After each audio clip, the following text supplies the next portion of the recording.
Hello, everybody. Thank you for joining us for another episode of Actual Play Broadcast. Today we are playing Mothership. Yes. Yeah. Word of warning, it's been a bit for us. It will be a week for you. Because I will be releasing these in a row. But we are going back and visiting Mothership and going back to our totally safe work environment. That nothing has gone wrong at all. Oh, that's why I didn't find it. I named the file name Mothership. You were trying to be clever. No, I was being lazy because we hadn't decided on a name yet. I thought we called it a platypus. No, it's the CDS manga. No, yes. It's a platypus class ship. It'd be weird to name the ship Yes, after the class of ship it is. Everything connects in my mind now. Fuck. Okay. I am Brandon. I am playing designation 05C4R. You can call me Oscar. Hi, Oscar. My name is Ali. I will be playing security specialist Gia Santos. I am Damiani. I will be playing our resident teamster, Jane Tucker. Okay, Captain. Last but never least, I am Zemian, reprising my role as her blur blur blur, cracking open a boy with the cold ones. What's funny is I think when I started talking, I could hear you crack open a cold one. Yeah. But quick recap for everybody. We are with Coburn Dynamics. We're usually responsible for shipping and moving materials. We were informed by our AI, Sage, that we need to go and answer an SOS and get two individuals off of Nix 8 in the Thanatos system. We arrive at Research Station 38A. The essential employees are Dr. Tyler Hall, who we found to be forced into a coma so he would stop going ballistic. And medically induced coma. He looks a little odd, but no big deal, right? And Kagome Yoshida. And then any data regarding a xenoarchaeology research lab. To be clear, your mission parameters are specifically extract Dr. Tyler Hall alive, recover all data from the xenoarchaeology research labs. All other considerations secondary. The numbers, Mason. What do they mean? The planet is Goldilocks planet with pretty pristine environment, although it is hotter than Earth. But by how much, who knows? Depends on when you're listening to this in the future.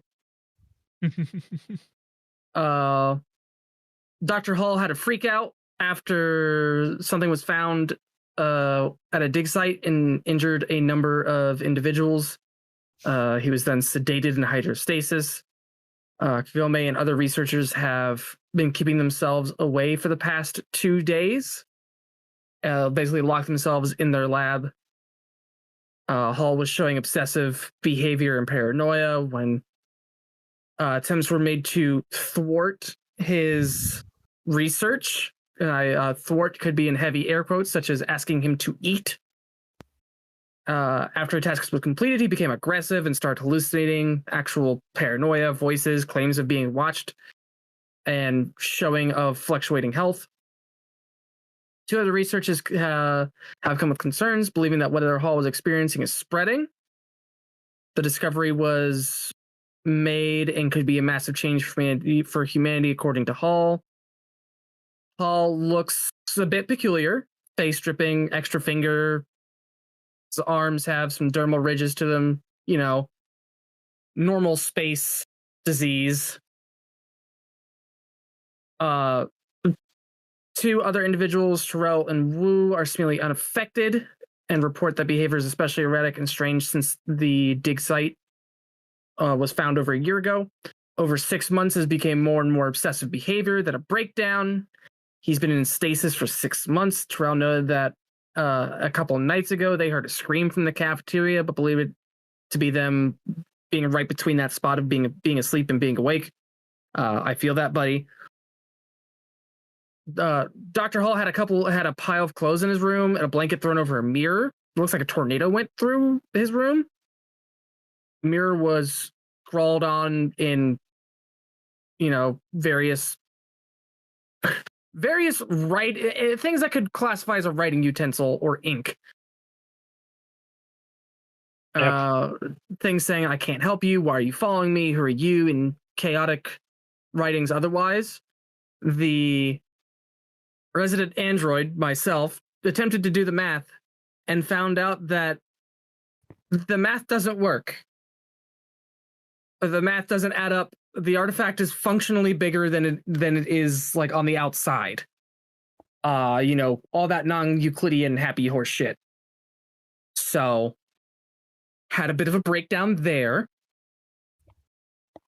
It was the robot to have the breakdown first. I consider this a win. Well, I believe you were the one that did a little bit of a tour on the outside looking for their, I don't want to say janitor, but maintenance man? Yeah, we waited around grounds for management. Grounds management. And found them dead. Well, we waited several hours for them to get back, and then they never did. So we were like, okay, well, he's going to be hurt or something, right? Because he doesn't do this. And then we found him dead. Yeah, found him dead. We were got. He was bagged. It was in a shed that we found his body, right? Weird moisture in places that shouldn't be moist. Yeah, it wasn't quite a shed. Let me double check the map here. It was like an HVAC It was in the room, I think it utilities was. building. Yeah. He was in the utility buildings, found with a screwdriver jammed in the side of his head. And as Ali was saying, the window near him had some moisture in the corner, as if it had frosted over and was thawing out. Which, was weird, but dead guy who was very obviously murdered took precedence. Mm-hmm. I believe Gia took a sample of the water on the window. And Gia took a sample. When we left off, you were taking the body to medical along with the sample. Closest thing we got to a morgue. Pretty much. So the two of you deliver the man formerly known as Roy Grant to medical to leave his body in the hands of Dr. Kennett, who you met earlier in the day to go see Dr. Hall in hydrostasis. There is naturally some fuss over what happened. The security officer, Evie Webb, explains the situation on your behalf, that you all went looking for him and found him this way, and does some best to answer whatever Dr. Kennett's questions are. And then you also provide the sample. Dr. Kennett doesn't think it necessarily has anything to do with the death, but just in case, she will run a couple tests on it, just to be sure. And then ask for you all to get out of medical so that she can work undisturbed. Don't gotta ask me twice. approaching nighttime because it was around sunset you all went looking. So Evie is walking you back through the halls to lobby 2 when she suggests, it might be for the best while we try to figure this out. Maybe just want to stay the night. We can feed you, give you a spot to get some sleep, and see about getting you set in the morning. I mean, the murderer on the loose ain't exactly too quick to take it, but it's not like we got another choice. We can't just. It's a waste of resources, and the company would bitch if we hopped in and out of orbit too much. I don't feel like getting my pay docked. Because we need to. There's some processes we have to go through before we can, move things along. Corporate mandated bullshit, but yeah, the rules are there for a reason. So, if you want to sleep on your ship or whatever, fine, I guess. But I don't know. I figure you might want a more proper bed. Yeah. Appreciated. Where can I recharge myself, or does your facility have such amenities? I think we have a converter around here somewhere where you can hook into one of the outlets in the dormitory or one of the lobbies. I can go look around for it for you. Excellent. I would appreciate that. She leads you back into the cafeteria, back to the dormitory, and just says, go ahead, comfortable. Dinner will be ready eventually, and I'll go find that converter for you. And she will excuse herself and go searching for that. Yeah. Well, I hope Evie's going to be fine on the ship on her own. I mean, probably she's going to nap or some shit, but.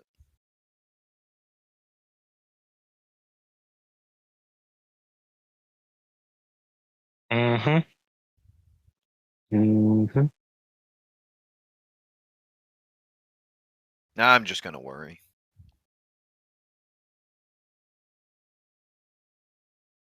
He has been low-key to continuously scanning everywhere around her vicinity. Sure. I'm. Go ahead.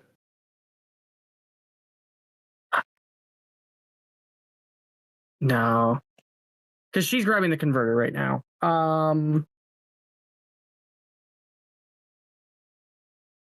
Because I think I tried this last time. I think I tried geology to figure out what the rocks were like, and I failed. Okay. Could I do chemistry? What could possibly cause people to go insane? That is like to the degree that he is just went full manic. Sure. You can roll that while I do this little description here for Gia. You look around the dorm. Nothing's really changed. Terrell and Wu are not immediately visible, but you do see the doors to their rooms are closed. So they might be in their rooms. Okay. But otherwise, the dormitory is as it was before. It's a general lounging, relaxed space. Nothing outwardly suspicious. Okay. Dia just kind of makes note of all the different doors and then where the hallways are.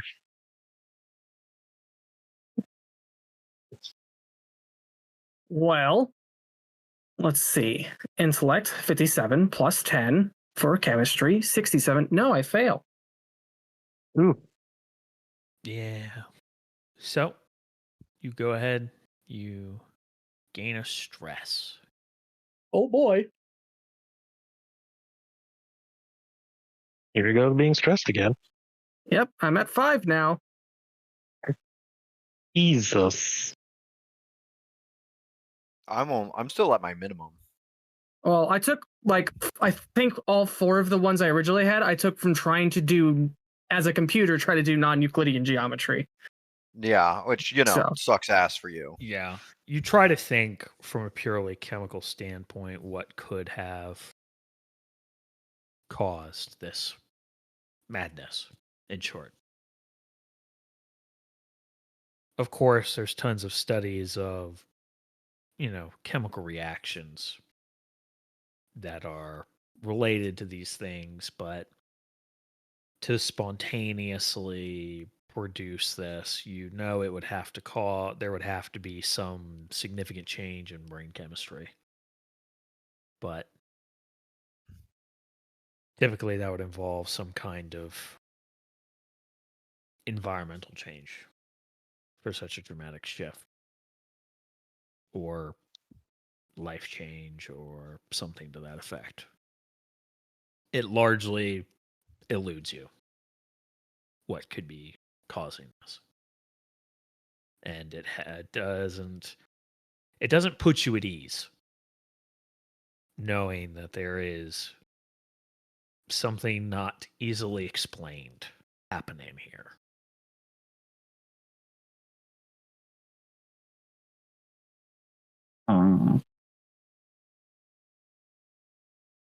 Oh, I did what I could. And not computing well. Brain a little on the fritz. Yeah. Was there anything you all wanted to discuss, or do you just want to skip to dinner time? Everyone else is like Terrell and Wu are in their bunks. It would seem so, yeah. Yeah. It is unusual, our situation. While you and the security officer were looking around the perimeter for the groundskeeper, we went into Jacob's room, or not Jacob, Tyler's room. And we discovered a number of notes that he had taken. A science with a reputable degree is making calculations that do not compute.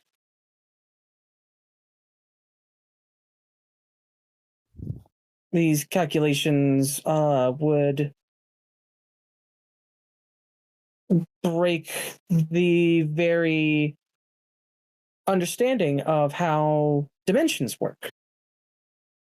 So, like, he got him wrong? That is the only logical explanation, as to state otherwise would mean that he found an interior that is larger than its exterior. You mean like that old show? What was that one show Great Grandpa always watched? I ain't like an expert or nothing, but I guess like if it had enough density, it could warp space. I don't know. I'm not paid nor enthused enough to go digging around that. But let's essentially figure out or assume he's either wrong or it's got some other shit going on we don't realize. Well, logically, the individuals here may be suffering from acute hallucinations. Terrell noted that a couple of nights ago they had heard a scream from the cafeteria. And the information that Hall had written down and many claims of being watched would fit this in hypothesis. Increasing with the research staff having locked themselves away This would be a symptom of acute paranoia, where they are trusting only those within their inner circle. I mean, what do you think they're all like they could hallucinate bad enough that they're gonna start stabbing the shit out of each other like that? Described by us was by Wu and Terrell, Hall had not really been sleeping. So there is a limit to what the biological mind can handle before it finally snaps. I mean, I believe yeah. these hallucinations drew him to his breaking point, and he began lashing out, as they say. Yeah, but it doesn't seem like all of them are feeling that kind of pressure, right? Correct, which makes me believe that it's nothing wrong with the filtration system. I wonder if Hall had been targeted by other members that have come in contact with either a poison or disease that increases one's level of paranoia. I can't think of anything in the air to cause such a thing, and as Hall was the only person to experience such symptoms, that would mean that it would have to have gotten into his system directly. What could do this, however, would be a very powerful mind-altering substance that has permanently altered and damaged his psyche. So it sounds to me like we should start wearing gloves before we touch anything. I believe that might be for the best. Without knowing the vector of contamination that could be present, Cool. we risk exposure. I do not have to worry about such biological contamination. However, for your sake, I will make sure to wear gloves. You should probably also wear gloves so you don't have some residue on you. Precisely. God fucking damn it. If it weren't for the contract wording being so fucking vague, I'd say this is past my job description. I mean, this sounds like it's way past my job description because, as far as I understood it, Oscar over there just said the guy was trying to figure out how 3D chess works, was losing his shit, and someone's trying to poison him. Potential. This is all a hypothesis. Kind of a far stretch. That actually brings up a sort of, I guess, a point of contentiousness. If poison was the method of taking out our fair doctor, or at least, putting him out of service for a little while, why start stabbing? Because, like, I'm no expert. You're probably better, Gia, but like, ain't those like opposite ends of the murder spectrum? Yeah, well, unless of course someone got caught. Well, yeah, but like, people get caught doing shit they ain't supposed to all the time. They generally don't start fucking murderizing with screwdrivers. Well, if what Oscar was suggesting that it's probably in some sort of the filtration systems, and we were in a utility shed that had access to, I don't know, the HVAC system, and someone got caught putting something that isn't supposed to be in there, that sounds about murdery time with the closest object on hand.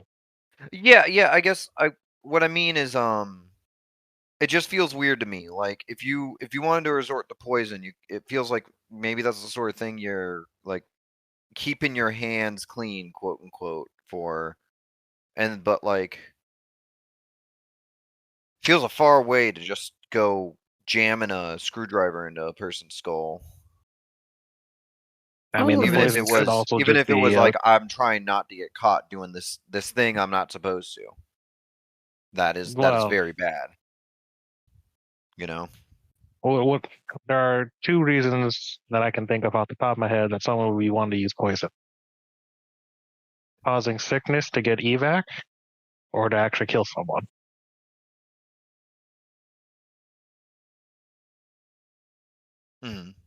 That's the only kind of things I remember seeing on some before I actually joined up on the military. All right. Pop always mentioned something about some of his other crews working with him someone always call out because they ate a little bit of a rusted pork. All of this is merely a hypothesis. We lack the information and authority to investigate. Our job is to retrieve Tyler Hall and then retrieve the data. Once we have done both of those objectives, we may leave and report our suspicions to the company. I mean, yeah, but I also don't want to just leave folks down here getting stabbed to death. I'd feel bad. Hey, Jane. Yeah. Did you bring your shotgun with you? No, this was to grab a guy and maybe repair some shit. I barely brought my tools. Okay. I mean, we can always go up and get it, I suppose. No. But I figure unless you tell me to bring the shotgun, I'm generally not doing that because I am definitely not the security officer, and that is definitely not my job. Yeah. I can remember you having one. Yeah. I mean, it was nice, and I had a hell of a deal on it. Mm-hmm. And sometimes it's nice to go down to a range or something. Well, if we're now having to deal with potentially someone trying to flip out, I'd rather not have more than one set of eyes. Or, yeah, I would at least like to have a set of eyes watching just in case they want to do anything to us. So we brought a ship down and a way for someone to get off rock. Oh yeah, you think they might want to try to take our ride? Mm-hmm. Well, that's concerning. At the very least, you know how to use the shotgun, so if they do need the pull watches, yeah, maybe I'm not an expert, but it's point at enemy, pull trigger. Not exactly rocket scientist. Close enough for government work. That's for sure.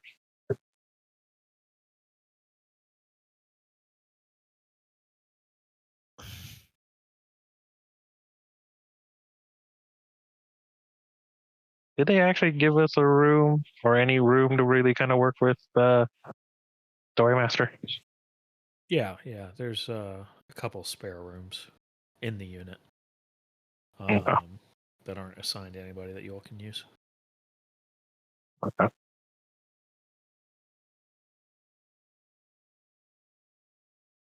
Might want to get comfy and all share a room. Well, it wouldn't be the first time. Yeah, at least it's Oscar.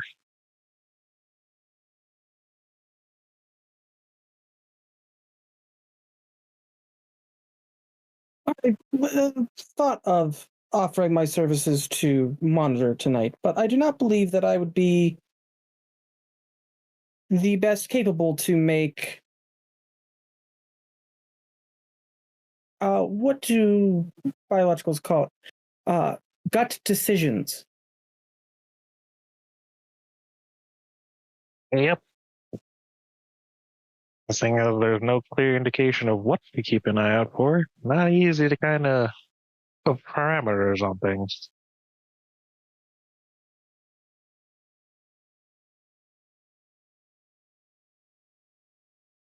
Or Oscar, do you even have protocols for using weaponry of any kind? Negative. Mm-hmm. You see that I have a revolver strapped to my hip. Mm-hmm.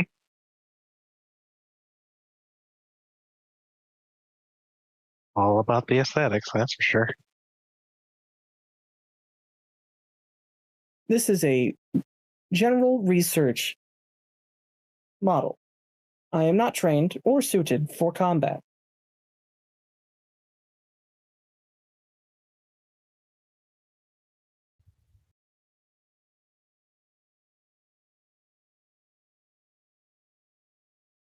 Well,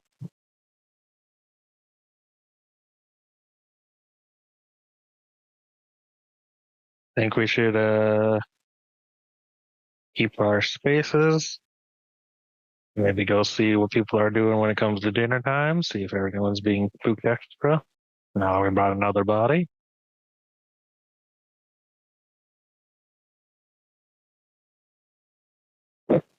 This should be fine. You hear the door open as Evie comes in, carrying a something of a brick-like device, and hands it to Oscar. It's got a outlet plug-in that flips out, and then a spooled cable that extends that you can connect to. Excellent. Yeah, that should do the trick. It's been in storage for a while, but hopefully it still works. Thank you for your hospitality. Dinner's probably going to be ready here in the next half hour or so. So whenever you're ready, you can come hang out in the cafeteria. Oh, Lindsay will feed you. Brandon, above table. Did we ever get video footage of him fucking going ballistic? I don't believe so. I thought I requested it at one point. I'm gonna request it again. Sure. Yeah. Would we be able to get footage of the incident that Right. Dr. Hall? Yeah, I can go dredge that up. Thank you. And she'll go.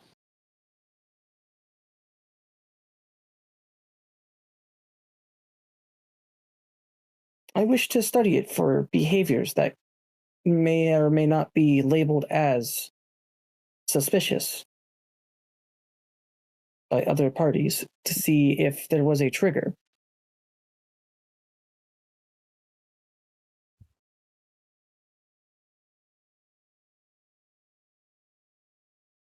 Unless there are objections. Nah. If dinner's almost ready, I'll probably just keep an eye out on the team members here and see if anyone's being extra skittish. Excellent. Now, if you excuse me, I must recharge. Plug myself in. Cool. If there's nothing else, we'll skip to dinner. It's it doesn't look like the entirety of the staff is attending. There are a mixed group coming in. Obviously, Terrell and Wu join you, as well as Evie. There are two others you haven't met. One Hispanic-looking gentleman and an Asian-looking gentleman. But beyond that, those are the only people that show up.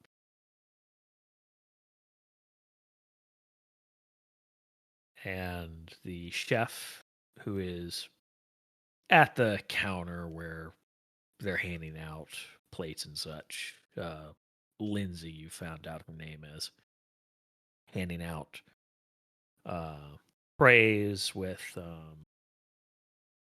plates, bowls, utensils. Looks like chili mac of some kind, cornbread, and looks to be some kind of flavored drink, you think. Looks watery, but color different. Almost like a Gatorade. Yeah, and if you taste it, it's got a sort of a lemon lime type of flavor to it. It's Okay. pretty good. The food itself is better than your standard ship fare, where there is a device that does the cooking for you, shall we say.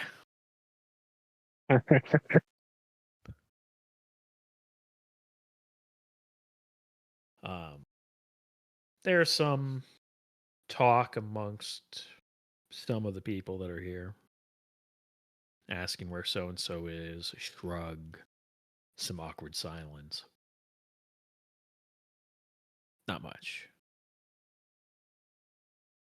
After people are mostly done eating, Evie does come over to you guys and hands you what looks like a small cassette. It amounts to what in this day and age is a videotape. Condensed, but still similar to that old VHS technology in a way. It's like that's the recording of the incident. If you want to look over it. Oh, what? Thank you very much. Yeah, there's some viewers you can use in the dormitory whenever it suits you. As I do not need to eat, would you all mind if I went and reviewed the footage, or would you rather me wait for you to complete your meal? No, you can start it. I'm not exactly going to make much out of it anyway.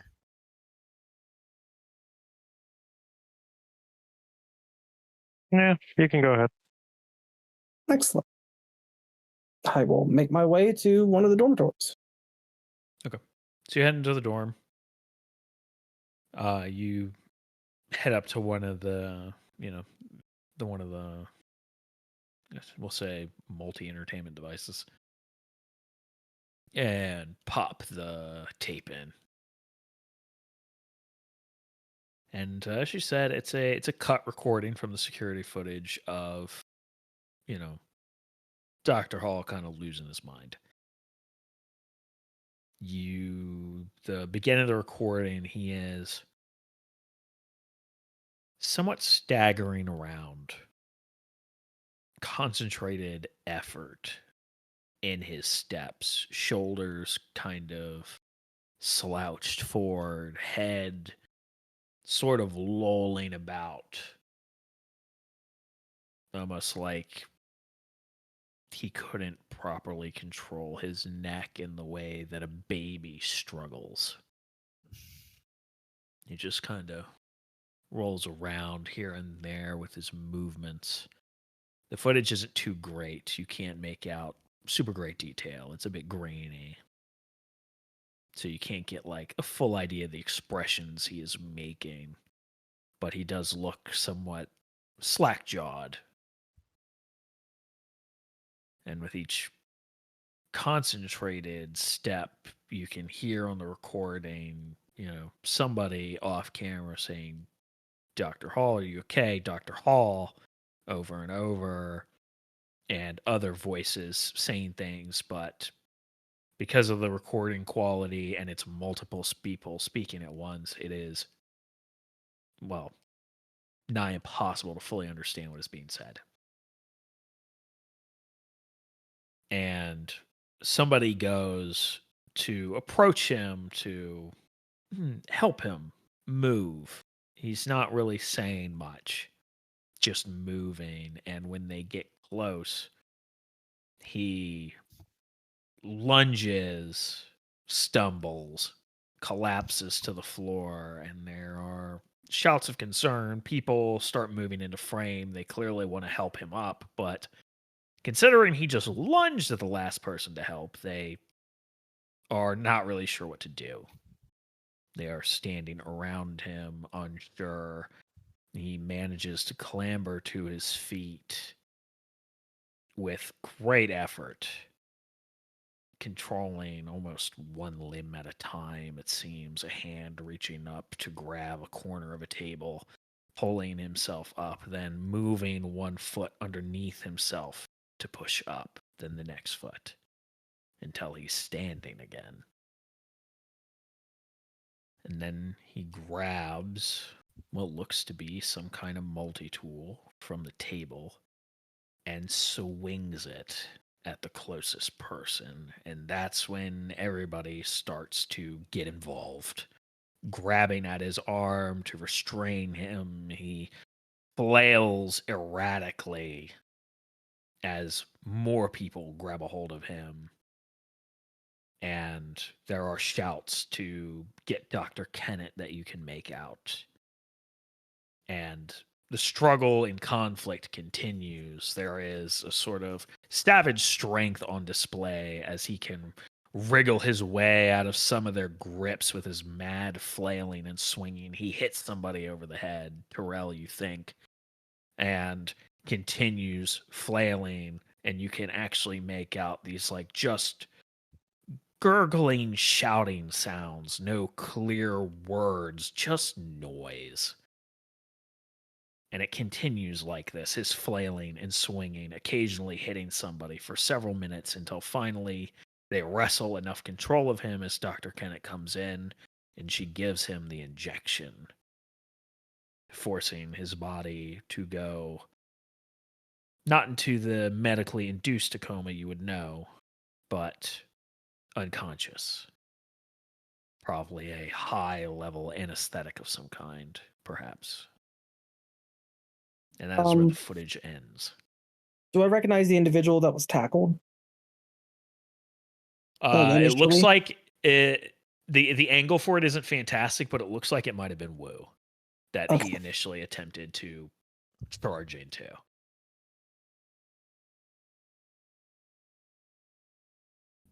Okay. Let's see.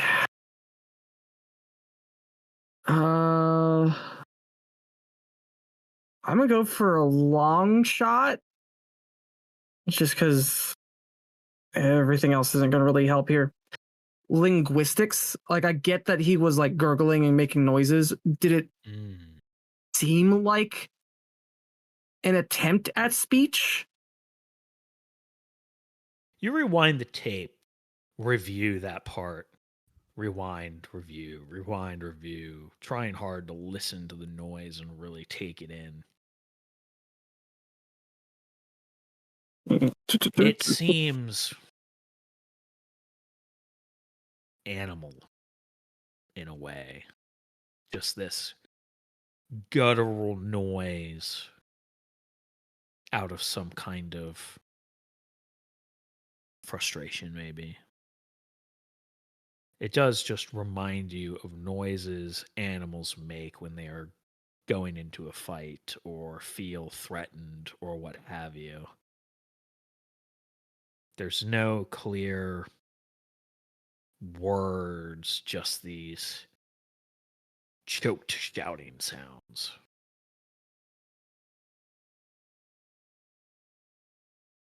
Like as if, well,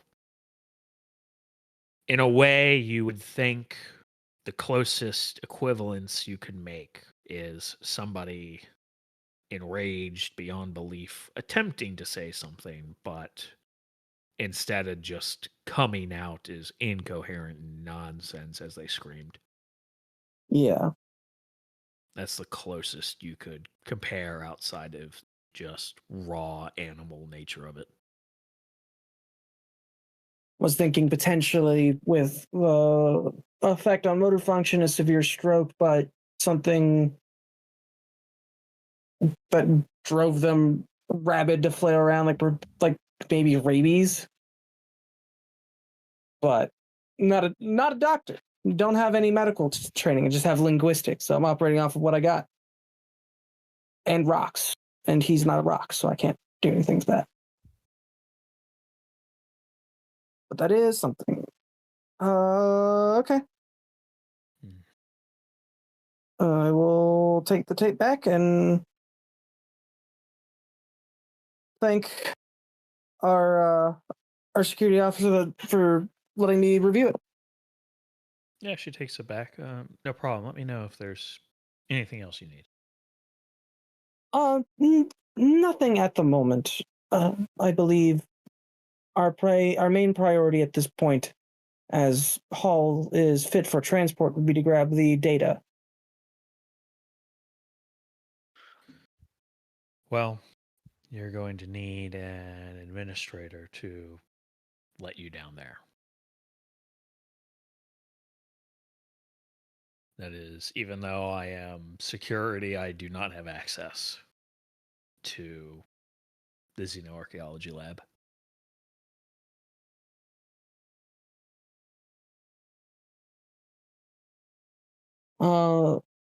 And Owen Bell and Sybil Kennett are unavailable, I believe. Yeah, I'm not sure where Owen is at. You know, normally he's here for dinner. I don't feel like he went down to the research labs, but she shrugs. Well, at least I hope not. Sybil, I'm assuming she might still be doing her examination if she's not down here yet. She's down here. I will take a peek. No, Sybil's not down here. Oh. Dr. Kennett is missing. Oh, would Roy still have had his security badge on him? I think he did, yeah. Then we may not need to borrow Dr. Kennett's. But I will still need to bother Dr. Kennett in the meantime. That would raise some concerns with the company if the records showed Roy accessing the labs after his reported death.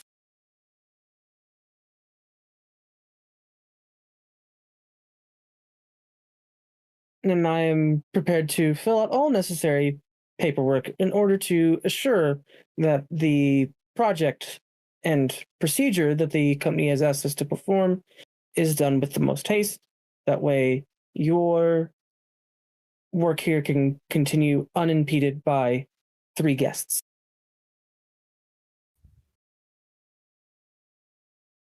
He thinks for a moment, considers, then shrugs and says, "All right, I will explicitly put it in the report that if there is any issue with it, to take it up with you guys. Because I shouldn't be allowing that, but if your company orders say you got to have that stuff, then I don't want to argue with you over whose priority has what when it comes to the company orders. So I understand. I just wish to have this process completed quickly and efficiently. Right. And if need be, I will provide my digital signature. Sure. But all of this is assuming that Dr. Kennett is unavailable. She's not here right now, so I'm assuming she's still in medical. Indeed. Doing her report. We will touch base on this after a night's rest. Very well.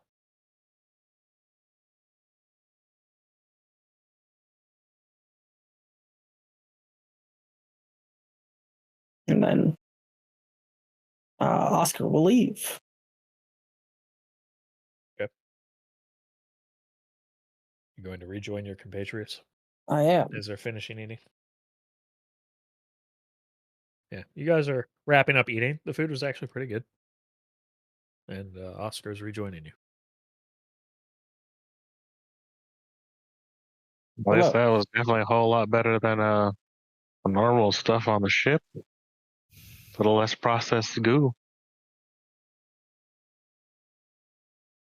But it is as calorie efficient. Good food doesn't always have to be calorie efficient, Oscar. That sounds illogical. It's the difference between good and efficient.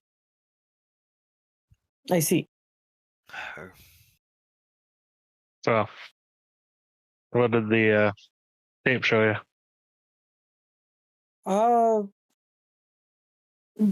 What I assume to be a combination of a sudden stroke with a latent onset rabies. Don't you get rabies? Base from rabies? Yeah, don't you get rabies from animals? I mean, potentially. What, you think someone gave him rabies? They got rabies stored around here?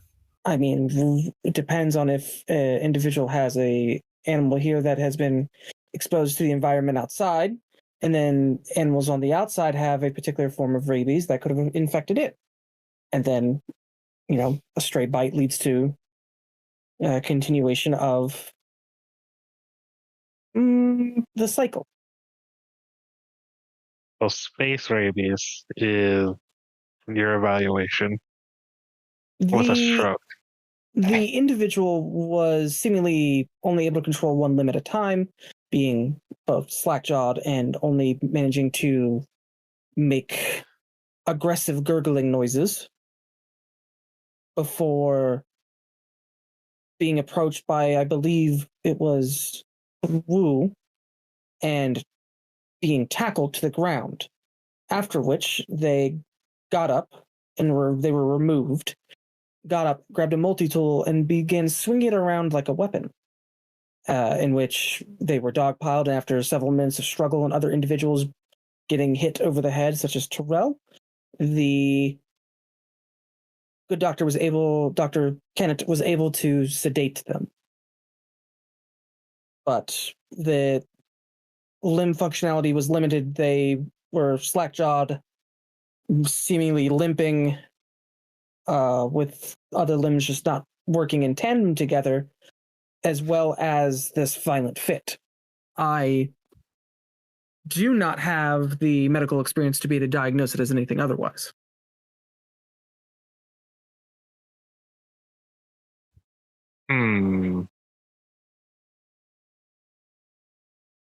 A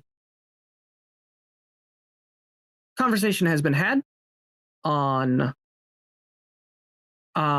procuring a administration card and key either from Dr. Kennett later or Roy Grant, who is, as we know, deceased, but the badge should still be on their body and should still function for some time. There's just going to be paperwork that will need to be done so as the company is aware of why an individual is using their key card despite being reported dead. That paperwork I am willing to fill out myself once we have the opportunity.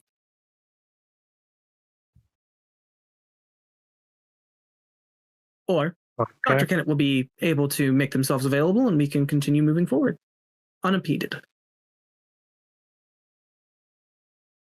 Has anyone else come in and out since Oscars went to go view the tape?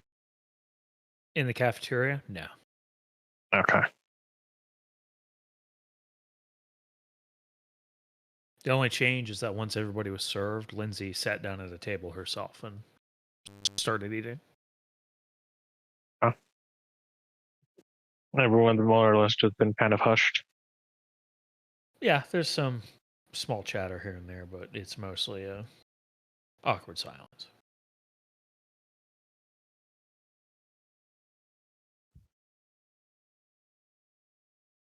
Interesting. Hey, when did that incident happen? You remember when the date was for the video?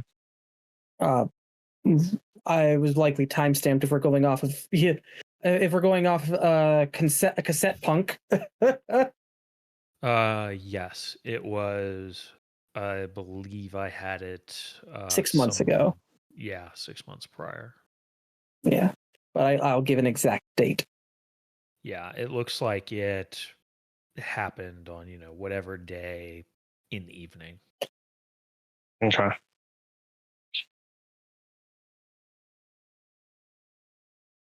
Really doesn't sound like no rabies, that's for sure. And no Or signs any of foul play. Interesting.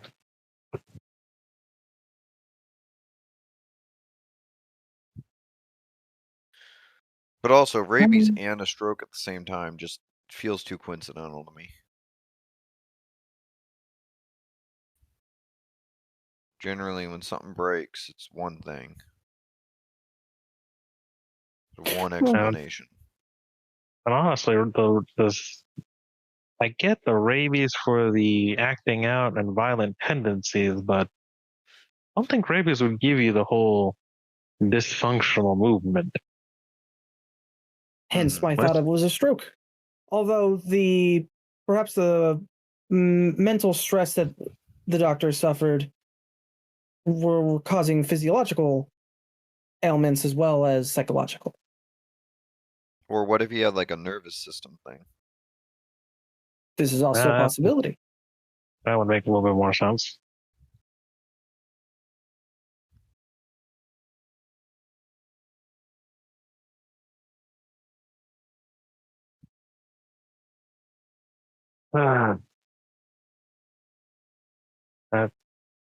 This just doesn't seem. There's just something. Well, actually, not even just something. There's a few different things missing. There's a lot of holes going on here.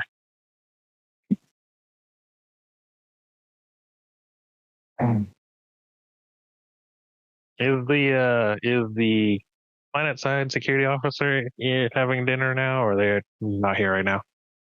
Yeah, Evie is out there eating. Okay. I want to go have a chat with Evie. Sure. Yeah. What can I do for you? Well, I'm just kind of curious on a few things that are going on, or at least how tense have things been from what you've seen with your crew here, especially since the doctor's freezing, to say. Well, there's been some tension, but things have been quiet for a while ever since the majority of the xenoarchaeology staff have been staying down there.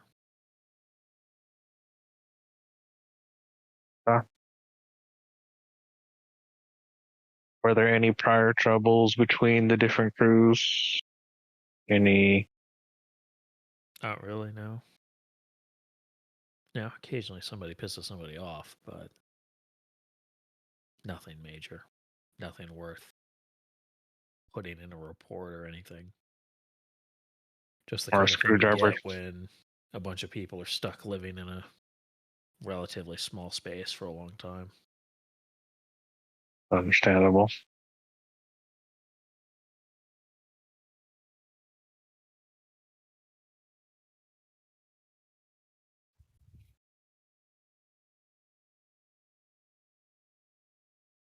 How long does the archaeologist crew usually go down to the big site? They usually only down go there for a few weeks at a time lately. They're seem like they found something. Oh, we know they found something down there. I'm not sure what exactly, but I mean they're due to come up here soon, so I don't know what's going on.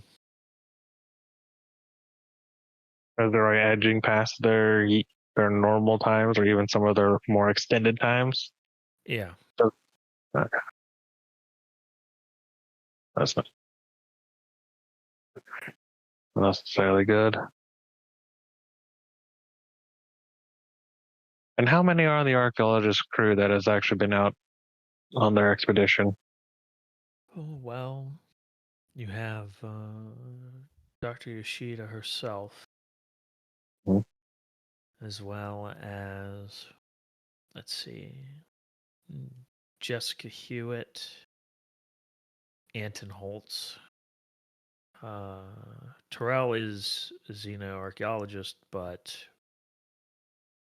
he doesn't want to go down there anymore. Not after, the incident. That's understandable. The custodians generally don't go down there because they're not cleared for it unless they have somebody with them, and they're just generally advised to not. Oh, and he would go down there sometimes to check in on them. Thank you. That might be why he's not up here now, is he might be down there with them, maybe. Okay. Either that Is or it- he's taking stock of everything in storage or something. I don't know. Okay. You have logs of everyone coming and going, right? Yeah. Okay. Our Can we check that out? system logs it and sends the reports every so often. Okay. Can we check that after you're done eating? Yeah. Give me a few minutes. Yeah, no worries. So, a little bit of time passes. Dinner wraps up, and she's able to take you over to the offices where she can show you the records of who's coming and going in at least what areas require badging through. Mm-hmm.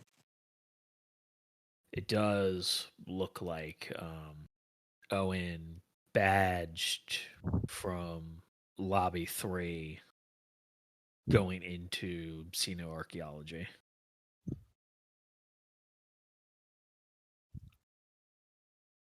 Was that like just today?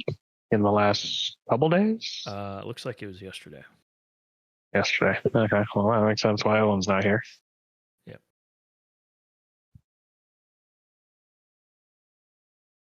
Does While we're also doing- show that he badged from what is marked as Xeno elevator.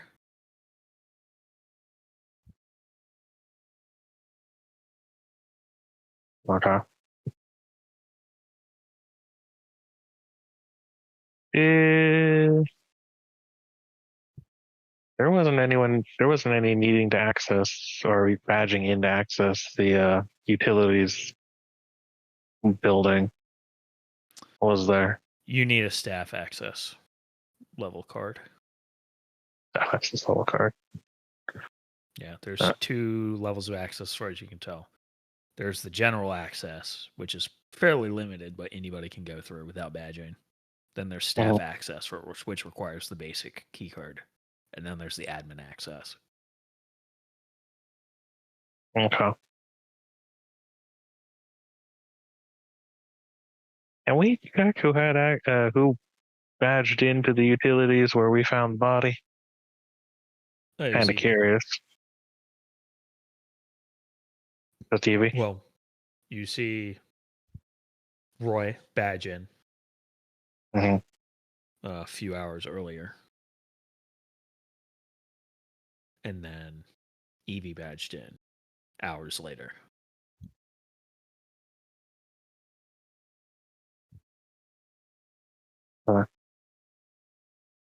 The only badge-ins before that was Roy a few days prior.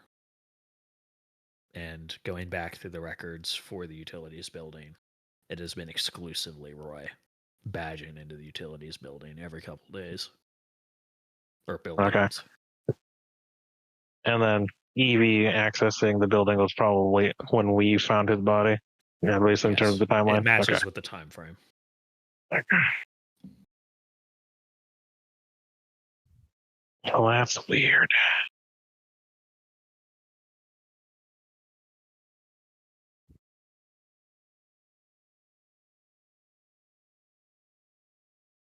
I don't have the computer skill to see if it's been modified. That's the thought that's going through Gia's head, but she's not voicing it because she doesn't know how the system works here on this one. Who has access to these records? Me and Mr. Bell.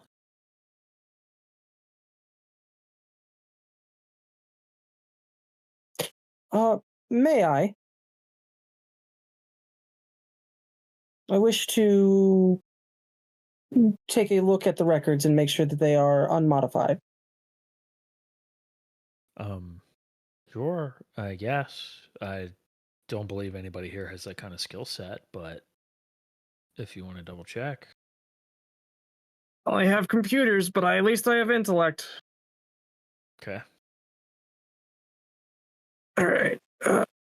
Raymond. I don't think this is anything worth rolling for. Okay. Your lack of computer specific knowledge, you can't be 100% sure, but yeah, I have computer skill. I don't have hacking. Oh, okay. So with your computer's knowledge, yeah, you can look over the system. It doesn't look like anybody's fucked with this. All right. You're not seeing any kinds of inconsistencies or anything, just the weirdness that Roy went in there by himself and is now dead.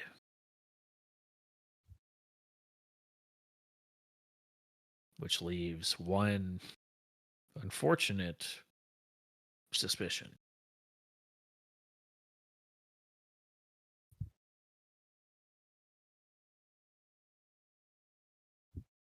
Killed himself. Mm-hmm. Unless, of course, he was going around with someone else at the same time. But killing himself does seem more plausible. Yeah. So I guess I'll amend that. There's two suspicions. Either somebody was with him or he did himself in.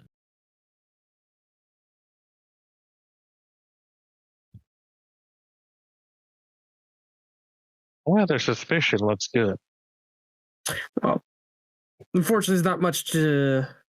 At least I can't think of anything that we can gain from poking at it. We just need to get out. Yep.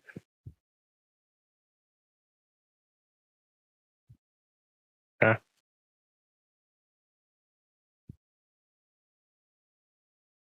Who else usually goes towards the archaeological dig? Or else who else has access to that? It's only the admin staff and the xenoarchaeologists themselves. Oh.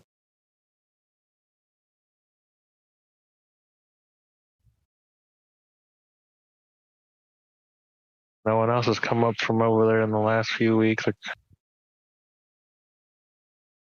Yeah.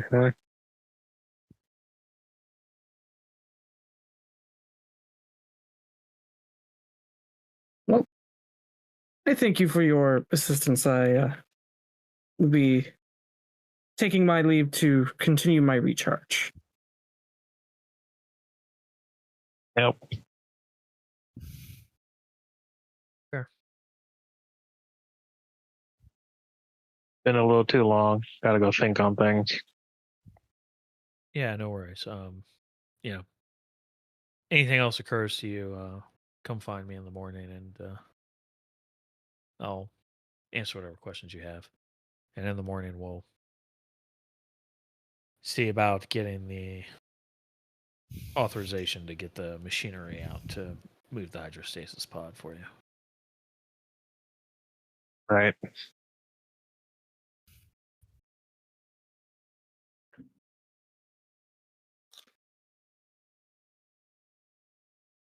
So you all head back to the dormitory to rest for the evening.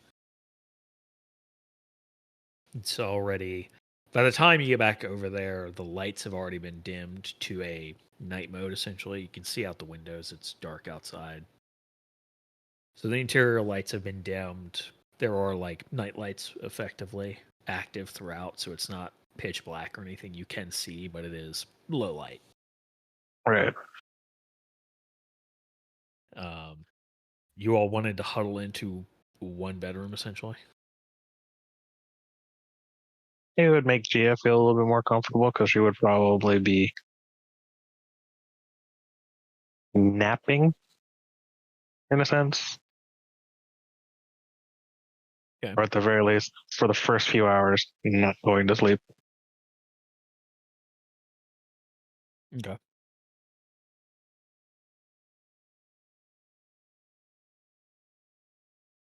So you all settle in. Yep. About 2 hours in, there is a shout outside the room. Okay. I will investigate. Not you, Oscar. At least you're not opening that door first. Gia will actually have her shotgun in hand and go to open the door. You step out, opening the door, peering out into the space.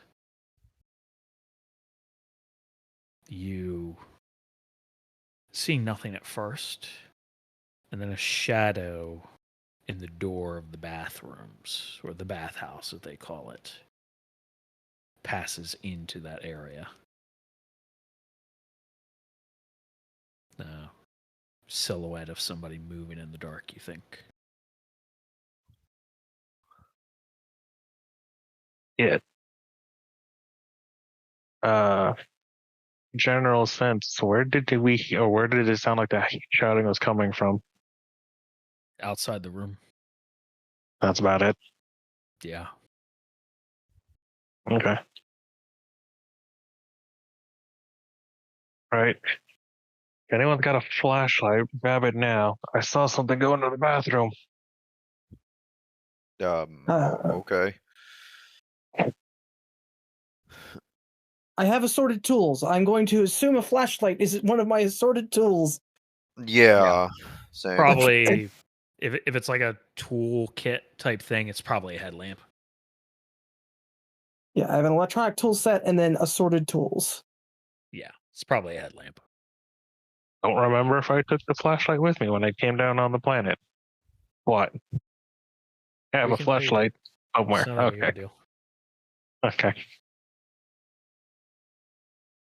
Grab the flashlight, turn it on, run over to the bathroom, shotgun in hand. Okay. So y'all move out of the bathroom, lights shining all around. You don't see anybody.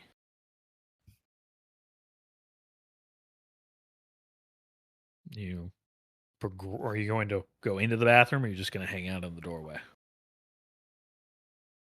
Because when you stand in the doorway, there is a wall directly across from you, but then to the left is the toilets and sinks, and then to the right goes to the showers and such. Unless someone goes in front of him, Oscar will attempt to go into the room. Well, Oscar, which way are you going, left or right? Left. Okay. Jane, stay at the door. Oscar's going left, I'm going right. You don't gotta tell me twice. Look, buddies. Hold your purse.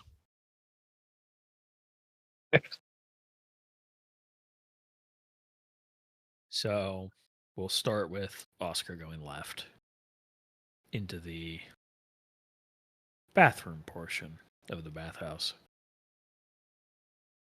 You shine your light across the room. You entering, the lights flicker on. Low light, but lights flicker on in response to motion. You shine it around. Don't see anybody.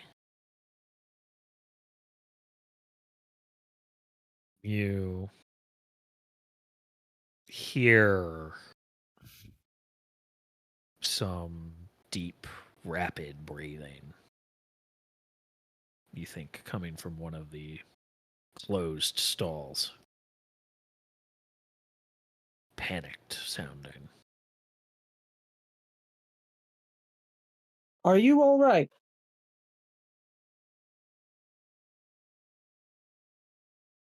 Who's out there? I am designation 05C4R. You may call me Fucking Oscar. robot. Okay. You hear a latch click. Door opens slowly. You see Terrell. He looks a little pale. Sweating slightly. There's a moderate tremble in his hands.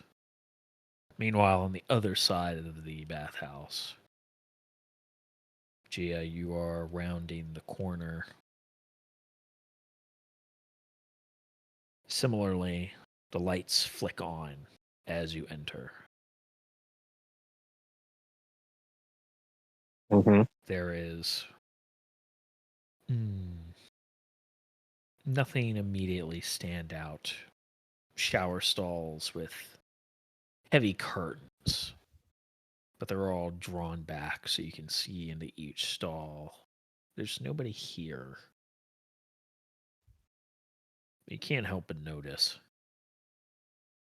Nearest where you came in, there is a strange accumulation of frost around one of the drains.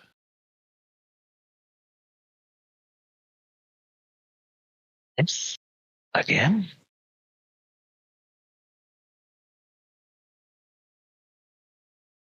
I'll shine my flashlight on it just to kind of see the coloration or see what the reflections are. You can see it actively melting back into water droplets. Nothing about the air here is cold or anything. I'm gonna again try and see if I can grab another sample of sorts. Sure. Because that's weird. Yeah. You're able to collect a sample. Meanwhile, on the other side of the bathhouse, Terrell is looking at you, tired eyes, bags under his eyes, obviously.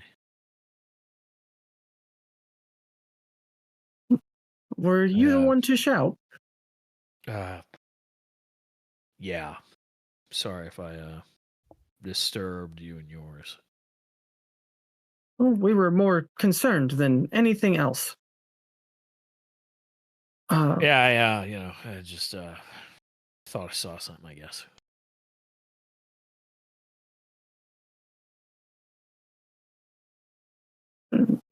Were you here with someone else? He shakes his head. I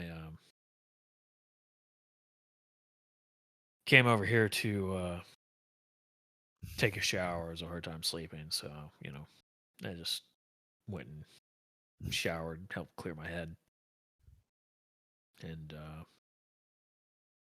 finished up. And I thought I saw something, and yeah, probably just my mind playing tricks on me. Of course, delirious and potentially sleep deprived, but you state that you were not here with anyone else. I wonder who else was out in the hall then. What? An individual was seen leaving, but we thought it more urgent to check to see if something had happened in the bathroom. Nobody has been out here, as far as I know. Meanwhile, Jane, you're watching the doorway. Yeah, I'm just kind of standing hear the door around. to the dormitory open. I will look over. Open doorway. Some light from the cafeteria shining in. And then the door shuts. I know I'm not supposed to, but I'm gonna. Hey, something opened a door over here. I'm gonna check it out. I just kind of shout into the bathhouse, and then I am going to go to the doorway. Gia will hustle over.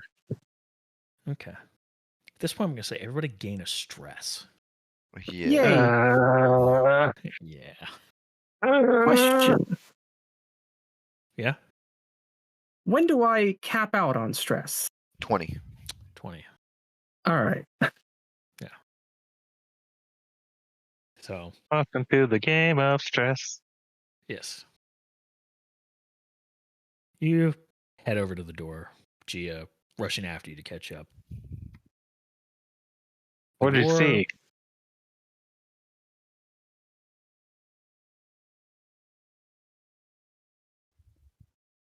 The door control seems fine. You hit the switch. It opens normally. It lingers for a long moment, waiting for you to pass through, and then finally shuts like it normally does.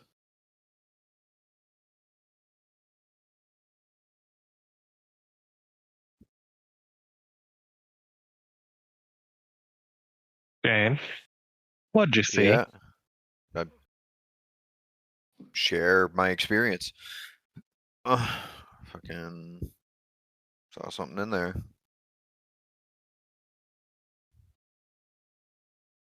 Thought.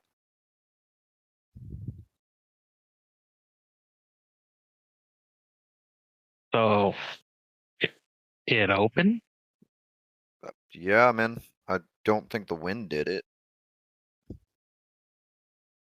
But there was no movement. Yeah, I didn't see nothing.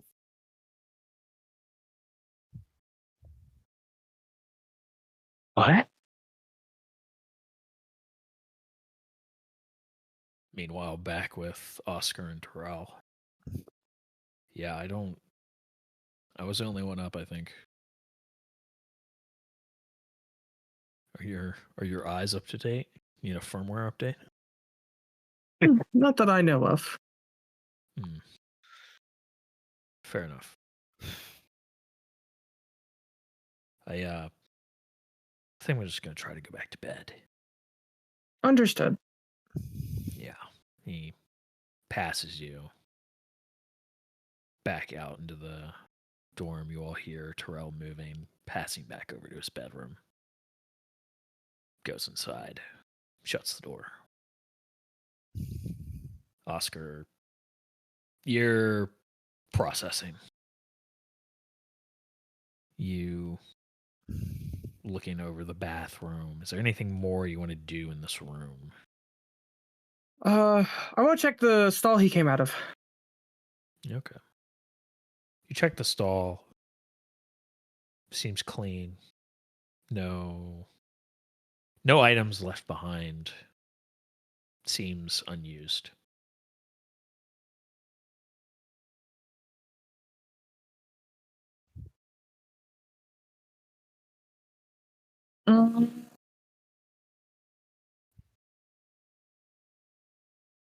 I mean, if he was just hiding in there. Indeed. Well, Oscar doesn't have any reason to investigate anything else here. Cool. You turn to leave the room. Something catches your eye in the mirror. A discoloration stands out to you. Turn, look. Something, a faint gray something, almost wave-like, like the water's surface. You blink and it's gone.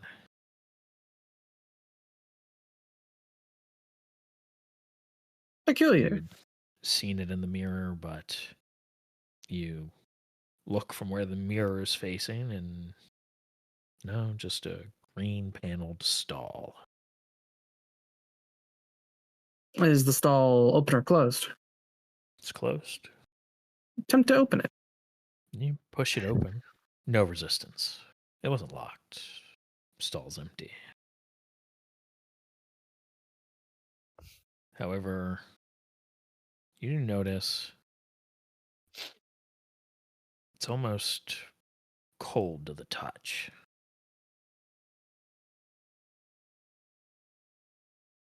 You can sense the temperature difference between the ambient air and the door itself.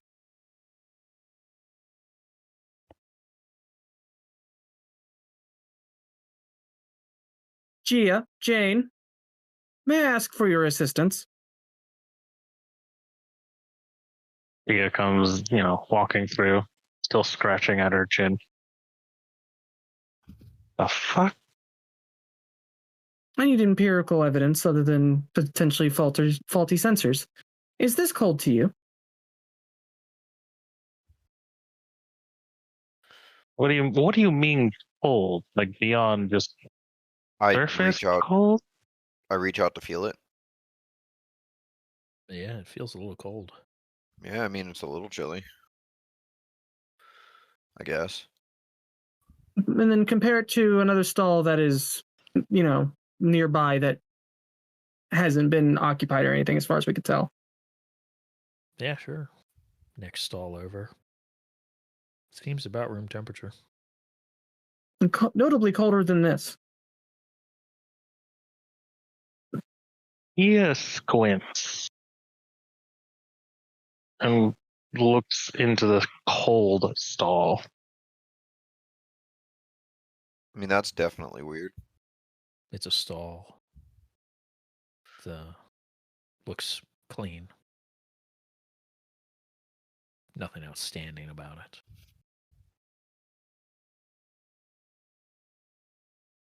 Is there frozen ice on or inside the toilet bowl? No.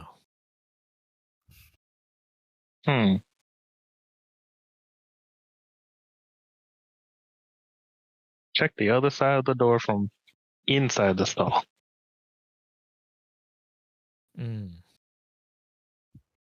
Nothing. The inside of the door, even as you open it and look around on the inside of the door is about room temperature.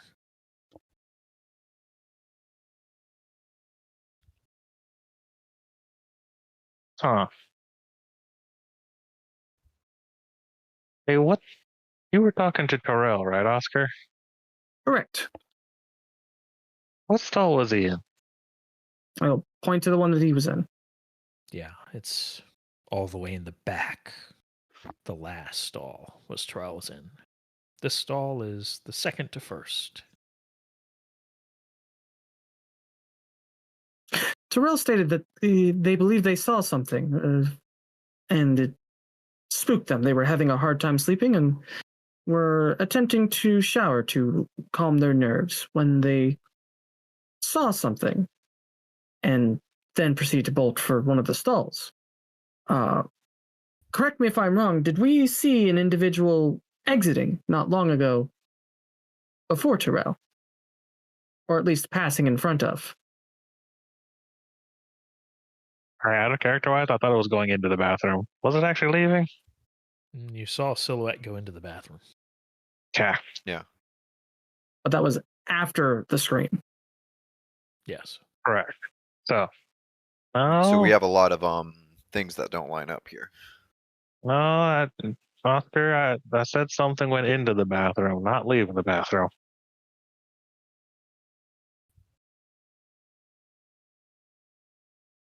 But have you been able to find another individual? He is going to go back over to the shower side. Not even really saying anything, but you can kind of see there's a bit of a hurry in her step. Everything okay?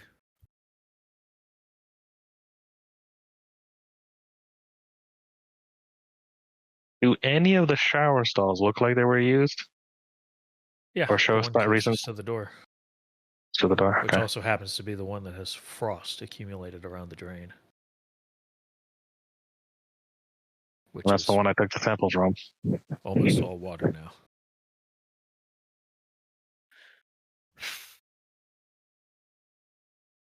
So when this weird shit happens, there's frost, like pretty regularly. That seems to be the case. Something weird's happening where hold out the sample that's probably just now water droplets. And Yep. the frost isn't there just because something's placing frost. It is a reaction to the air in an area, or at least the area itself, chilling somewhat. This is going in my spooky shit folder. I do not understand what's going on. We got a door opening and closing with no form of movement. We got this weird frost and liquid keep popping up. I know what it Or is. else, what? Ghosts. That is illogical, and you should feel bad. No, I mean, so I know it's gonna sound crazy, but like, you know, old legends of ghosts, like the air gets chilly and shit moves without seeing nothing. Like, maybe it's not a real ghost because ghosts aren't real, but like, it's something that mimics that kind of behavior. So are you telling me that there's some sort of weird, some form of life that is basically that of what we would call ghosts? Or at least similar in some regard. Okay. Because I'd almost give the benefit of the doubt if you told me there was a glitch in the system where the door opened by itself and then closed after it fixed itself.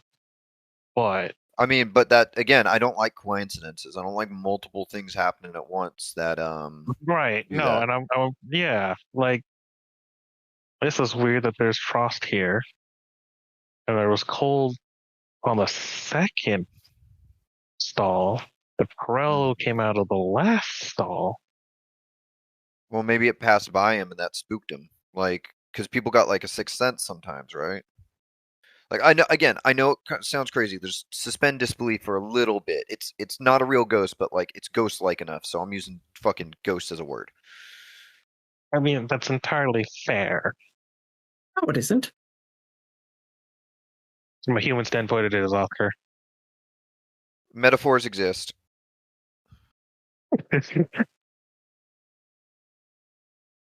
What you are describing is a entity that is able to move and get past everyone, be invisible, and also leave things colder than once it was. The Yeah. only reason that I investigated this stall was because I saw something in the reflection for just the briefest of moments. Yeah. You saw it in the reflection? Indeed. The But reflection where? of that mirror.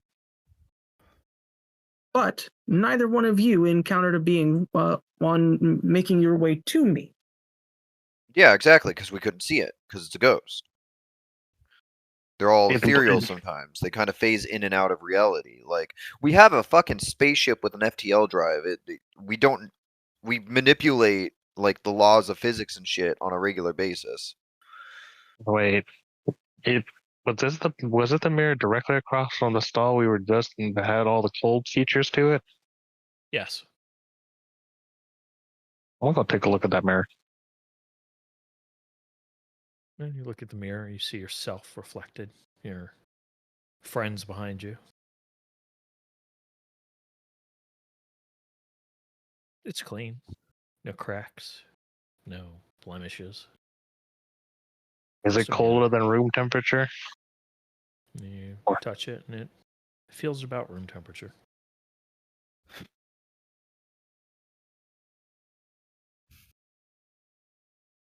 Huh. Hey, Oscar. Yes. Wasn't Dr. Hall having some weird thing with the mirror in his room?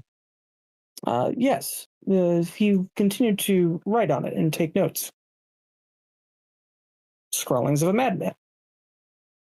Right. But isn't He it? also shattered his mirror.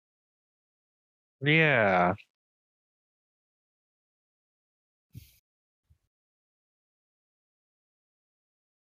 Hmm.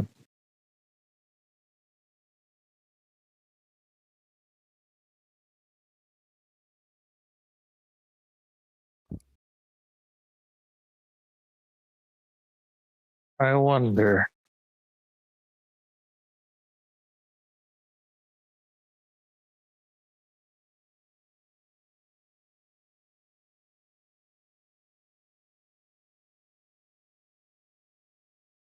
Hey, Jane, Yeah. we can't see the ghost because it's effectively invisible to our perception, right? Yeah, There's, yeah, whatever's going on, maybe it's on like a light spectrum we can't see. Yeah, if we're continuing Oscar, with this analogy. yeah, right. And Oscar, you said you saw a reflection, and that's why you investigated the second stall. I investigated this stall to see if what was the cause. If I wanted to see if there was something inside potentially. Saw that Right? there No. was. That's what I'm trying to get at. You investigated the second stall because you saw a reflection in this mirror. Correct.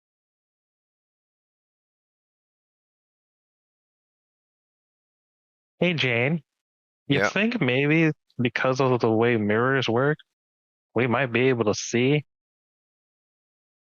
maybe. if they're I mean, wouldn't be the weirdest thing. no, because a mirror just reflects basically light, right? Yeah, but it's not perfect. You know, imperfections in the mirror can change spectrums and whatnot, and then you lose energy if you bounce things off surfaces. But that also might be why Carell didn't see anything. You see, I think it's something that can only be seen through the mirror because mirrors affect the its perception some way.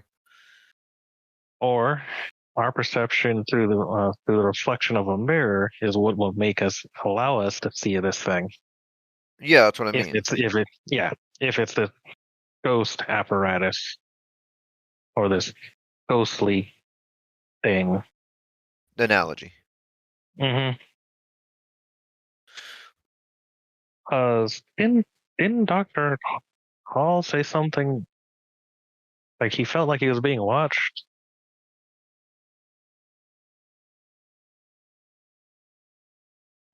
Yes.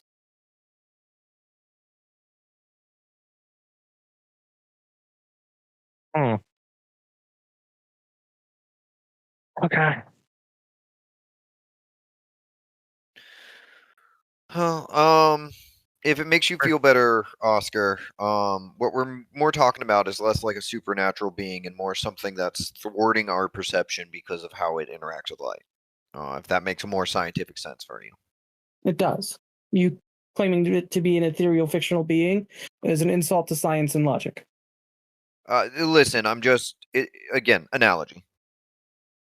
Using the closest human understanding to figure out what science can tell us.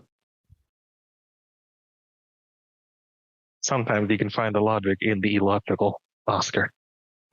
You know, myths exist because we're just trying to make sense of what we don't know.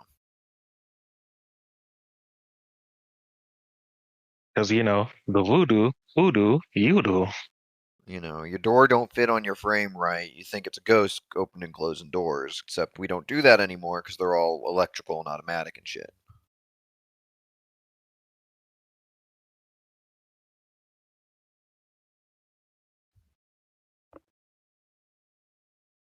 I want to go back to Dr. Hall's room. Sure. Go over, open the door. It's the same mess that you left it.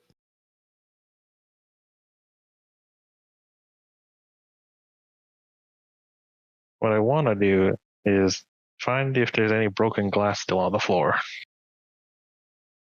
Yeah, there's a couple pieces. Cool. And this glass is from the mirror, so maybe if we feel weird coldness, let's look through the mirror. We can look through a mirror, yeah. You think we start carrying pocket mirrors around with ourselves? Well, we got the broken mirror.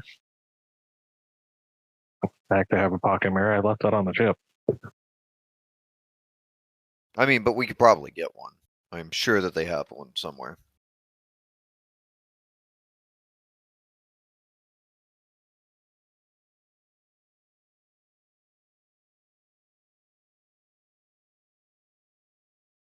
So you have a shard of mirror. Yeah, Gia will have a shard of a mirror until we can find a hand mirror that's not broken.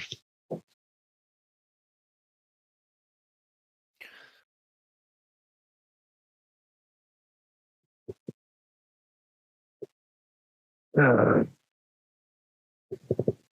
has the highest stress? Yeah, Well, Oscar probably. I have Doctor. 6. I have 3. Okay. Oh, I'm there with Jane. I've only got 3. Yeah, you've been bullying Brandon the whole time. Brandon's been bullying himself by failing rolls consistently. Stop it. Or at least half of the increases to his stress has been his own fault. That's true. Fair. Okay.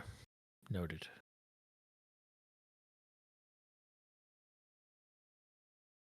Imagine that, a robot trying to understand the ununderstandable and suffering for it.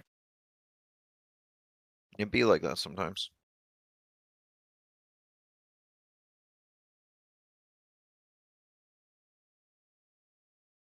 Do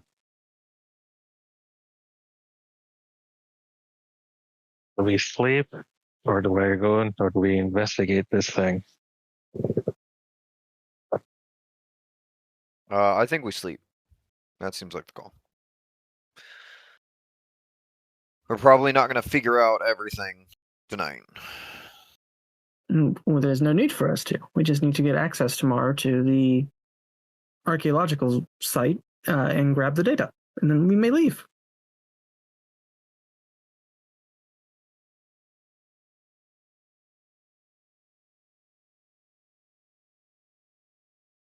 No need for further investigation, as that is not our purview or our jurisdiction. Now, here's a smart ass of me. What is this weird, ghostly apparitions is related to the archaeological dig, sir? Isn't that data? Potentially, but it's if it's already captured in the data, then that's the only thing we need to gather is the data that's already been recorded by the research team, whose job is to collect data for said research. Now, if it's killing people, then doesn't that make it a threat to us completing the mission? So we should probably figure out what's going on so that it doesn't prevent that. We have no evidence that's killed anyone.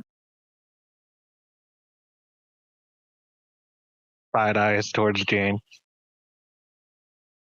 What? There was Frost where what's his face died. It's less side eyes giving you the evil eye, but more like the side eyes of just like the robot's not going to get it. I know. Yeah. More like the robot's not going to get it. The humans are having intuitions. Sorry, I'm getting a call. 1 moment.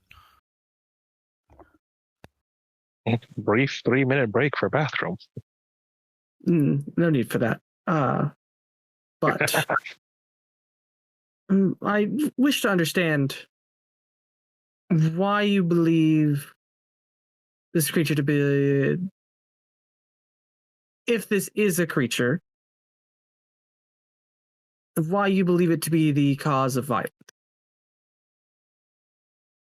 It had the opportunity with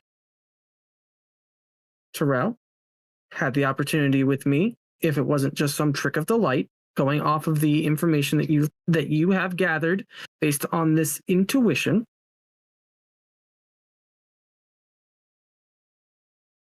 If it was capable of just coming and going where it pleases without being seen, without either the need of a mirror or at all, what is to stop it from systematically just going through when individuals are alone, like when they're sleeping, and killing people? You're assuming that it has to kill someone, or that it has a need to kill someone. I mean, it's only done it once, right? You believe that it's done it once. Supposedly. I mean, there's a strong case for. we kind of the know when ghostly- people are dead.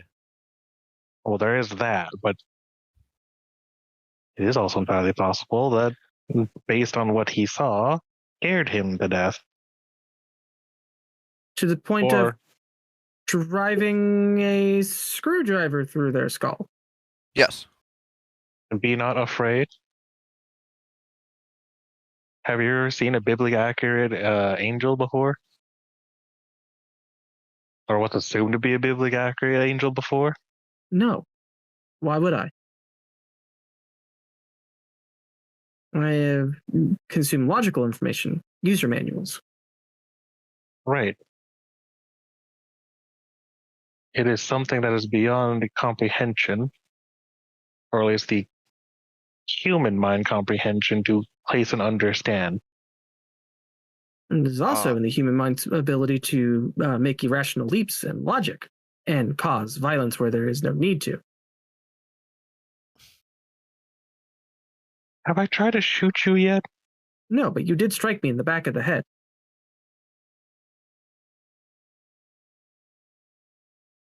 Have you heard of percussive maintenance? Oh, you yes, do that but all the time. It is not how things function. Sure it does. You knock something back into working order. This conversation has been a waste of time. Let us go back to our rest cycle and we can get our job done tomorrow. All right. I'm not bringing any ghosts back on though, so I'm with you, Gia. That said, let's sleep. We'll be able to illuminate more when we're a little more rested. Right. Gia's gonna find a spot in the room so that her back's to the door. And she's gonna set up the little mirror shard so that if she needs to see the door, she's gonna look at the mirror shard first.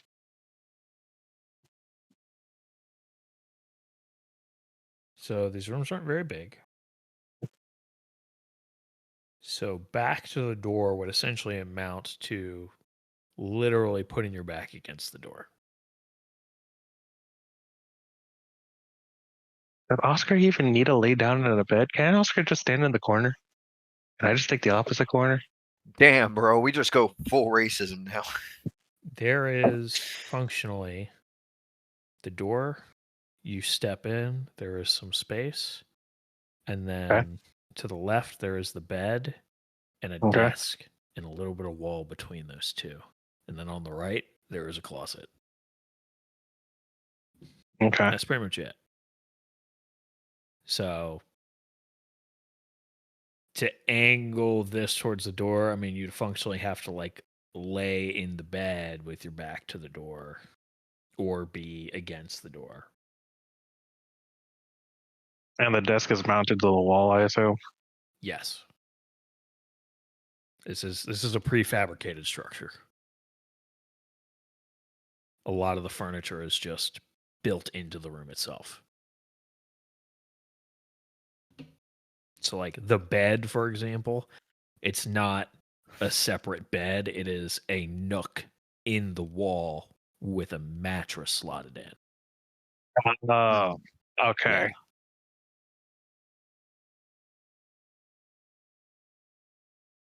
Okay.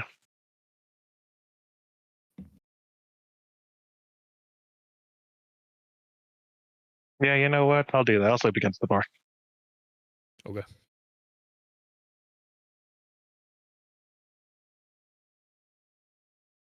Sure.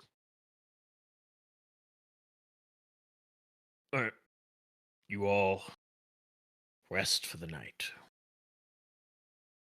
So you can recover stress when you rest. You make a rest save using your worst save. Your ones digit on that roll, if you succeed, determines how much stress you relieve down to a minimum of 2. Where is the dice roll channel before I roll in the wrong space again? It's under quick access. I was looking at the wrong server. I Yeah. was Oh, like, that wait would a be the minute. first problem.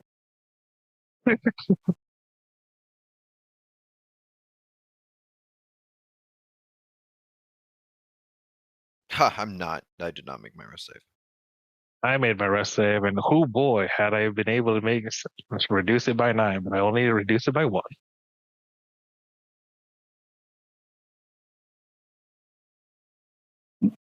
Does that? Can we say that succeeds? It is a very nice number. It is a very nice number. If you fail, you Inky. fail. Well, my my target number was 25. Yes. So for those of you that failed, you gain a stress. Well, that's good. Oh Your boy. rest is fitful and insufficient. Kill them during the Excellent. ghosts.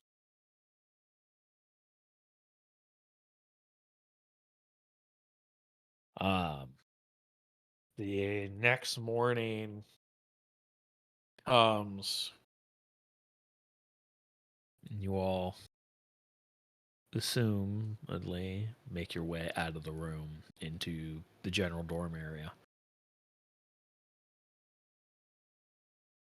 You see Wu coming out of the bathhouse, fresh clothes, heading back to his bedroom. Morning is otherwise quiet. We see Wu. Do we see Terrell? No. I mean, they probably didn't sleep in the bathhouse, so.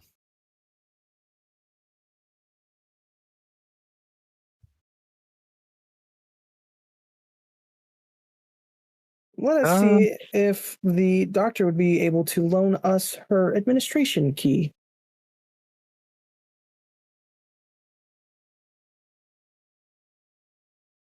I want to go check on Terrell.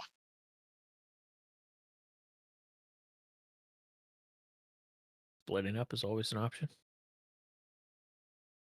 Does anybody want me as the third, their buddy, or are we deciding discretion is the better part of valor and going together? I don't particularly care which direction we do.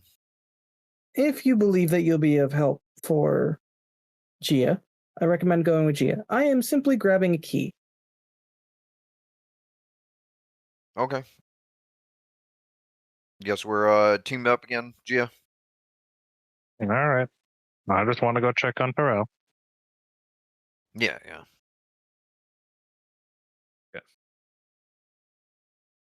So we will follow Oscar at first here. You make your way to the cafeteria. You head towards the security office, which is back through lobby 1.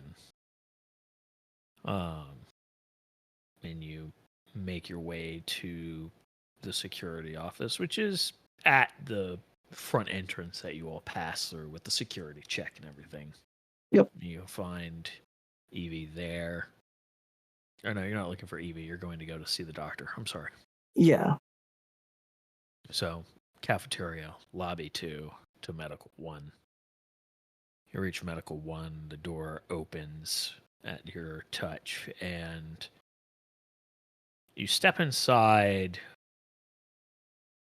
and you do not see Dr. Kennett. There is a slight odor on the air. Something smells bad. Sounds like a not so clean bathroom, perhaps. You check her desk. She's not there. You look across the hospital beds. Nobody laying on those. Dr. Sybil Kennett. There's no response. There is the restrooms in the back.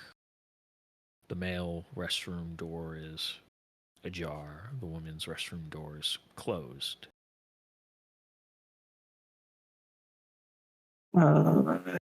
the hydrostasis door is closed, right? Yes. Okay. Can't go through that one. No. Need admin access.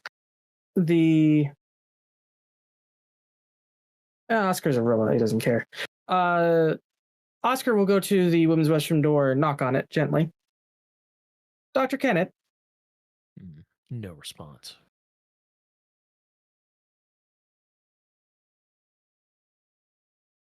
Knock again. Louder.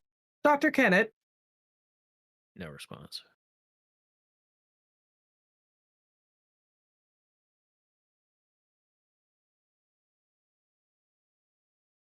And like vampire, Oscar could not enter unless he was invited.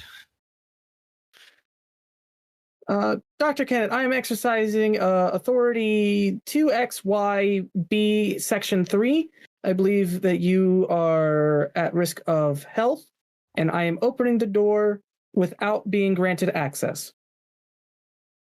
Try the door. Seems locked.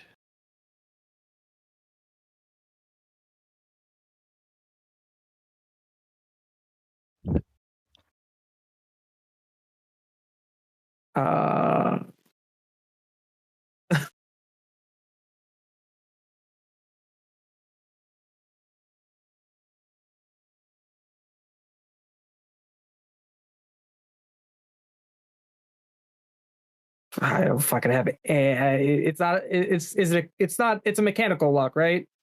Yes. Yeah. Fuck. Oh. Wow. Yeah, this is not one of the fancy electronic doors. This is an old-fashioned handle door with a lock built in. The smell. Yeah. It smells like it's coming from inside there, right? Yeah. With chemistry, could I make assumptions on what that smell is? You don't need to roll. You smell excrement. Perhaps faint odors of the early onset of rot. Oh, no.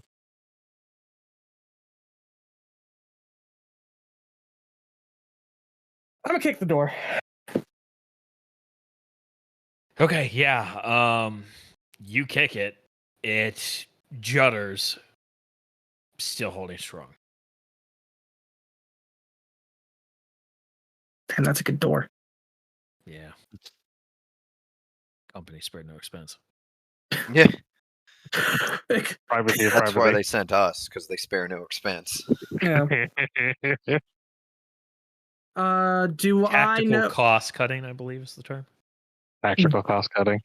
Do I know of a panic button in here if I need to call security immediately? You don't intrinsically know of one, but with your knowledge of the company, you assume there would be one, and you find said button. I'm press it. Okay. There's an audible humming sound, and you presume Evie is on the way. Meanwhile, in the dormitory, you two go up to Terrell's door, I'm assuming. Yep. Giving it a knocky-do. There is no response.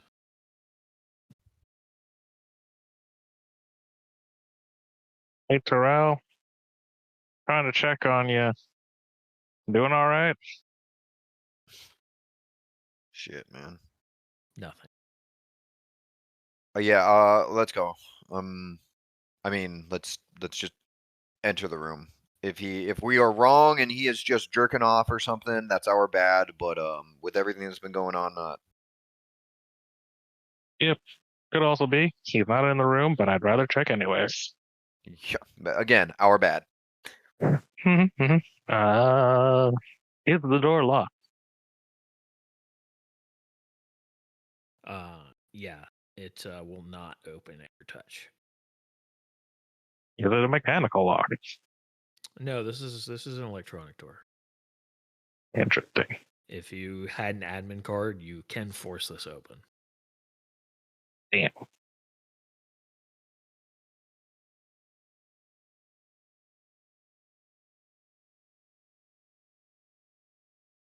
Nope. I mean, I got a crowbar, but I don't think that's really going to help us on an electronic door like this.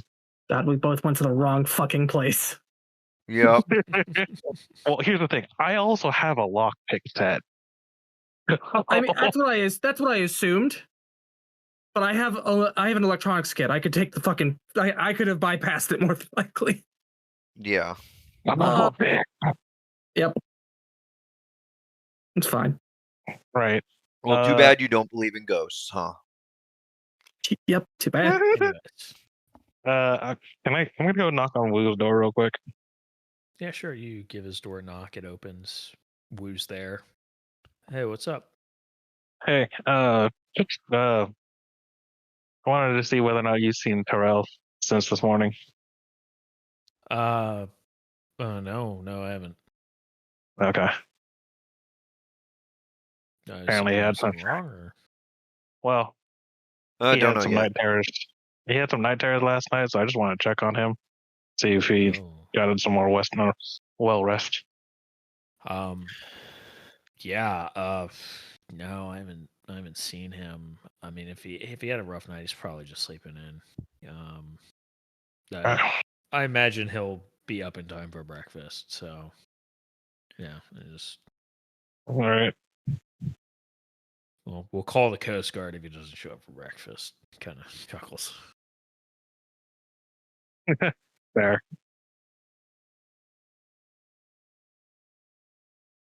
Well, maybe security can get us in if we really need it. Yeah, if it really calls for it. Evie, I think, might have access to the bedrooms, maybe. I'm actually not too sure.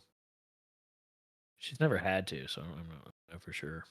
I know she doesn't count as an administrator, so I don't know if her access gives her carte blanche to the bedrooms. Privacy is privacy. Yeah.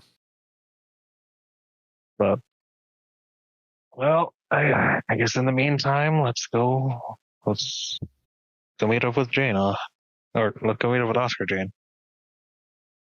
So. Yeah, I guess so. As you all are making your way over, you do encounter Evie heading in that same direction. Hey, Evie. She's hustling. You see her ahead of you. Like, as you're going out into the cafeteria, you see her, like, jogging into the hallway between the cafeteria and lobby 2. Well, I'll start jogging along, catch up. Yeah. Okay. I will join the group. Yeah. You all are hustling when you reach Medical 1. Similar to what Oscar saw. Empty room. No Dr. Kennett. The only person in the room is Oscar, and he's standing outside the female bathroom, and Evie comes in. What's going on? What's happening? Do you smell that? Looking around. Why does it smell like something's dead? God, it smells like shit. Looks to the bathroom. I just smell a amount of decay. Oh, jeez. Something is dead? What the fuck? She comes over to the door. She does the same thing you did, Oscar. Goes through the process of knocking. Hello? Knocking. Hello? All right, I'm coming in. And she reaches for one of her pouches on her belt and pulls out a ring of keys and unlocks the door, tries to push it open. It's like, oh, what the fuck? And then, not super hard, but shoulder checks the door to push it open. You see there is a body that has been leaned up against the door. And it fumbles over as the door swings open, and you can see a dead Dr. Kennett now face down on the tile bathroom floor. Well, not tile, but, Yeah. the bathroom floor. The linoleum bathroom floor. Yeah, it's some kind of synthetic material that's easy to clean. So, Oscar, think the ghost ain't a problem still? Ghosts aren't real. Hey, Jane. You think the ghost went over this way when we decided to spook it from trying to go after Terrell? Maybe. Or maybe there's multiple, or maybe it was on to her doing the autopsy. She figured was going to figure something out she shouldn't have. Oscar's ignoring them and trying to help Evie with the body. Yeah, Evie's kind of shaking a bit, but you roll the body over. You see Dr. Kennett has several punctures along her collarbone. One is in her hand. There's one in the side of her neck. And the front of her shirt is absolutely drenched in blood. It is partially dried at this point, but it is so soaked there are still damp spots. She is unnaturally pale. I'm gonna look in further into the room. Do we still see the autopsy corpse? No. Hey, Gia? There are no bodies aside from you all and Dr. Kennett. Yeah, Jan? We're short a body. What do you mean we're short a body? I think you can figure it out. Walks over. What the fuck do you... What? Well, shit sticks. Was Terrell Ugh. responsive?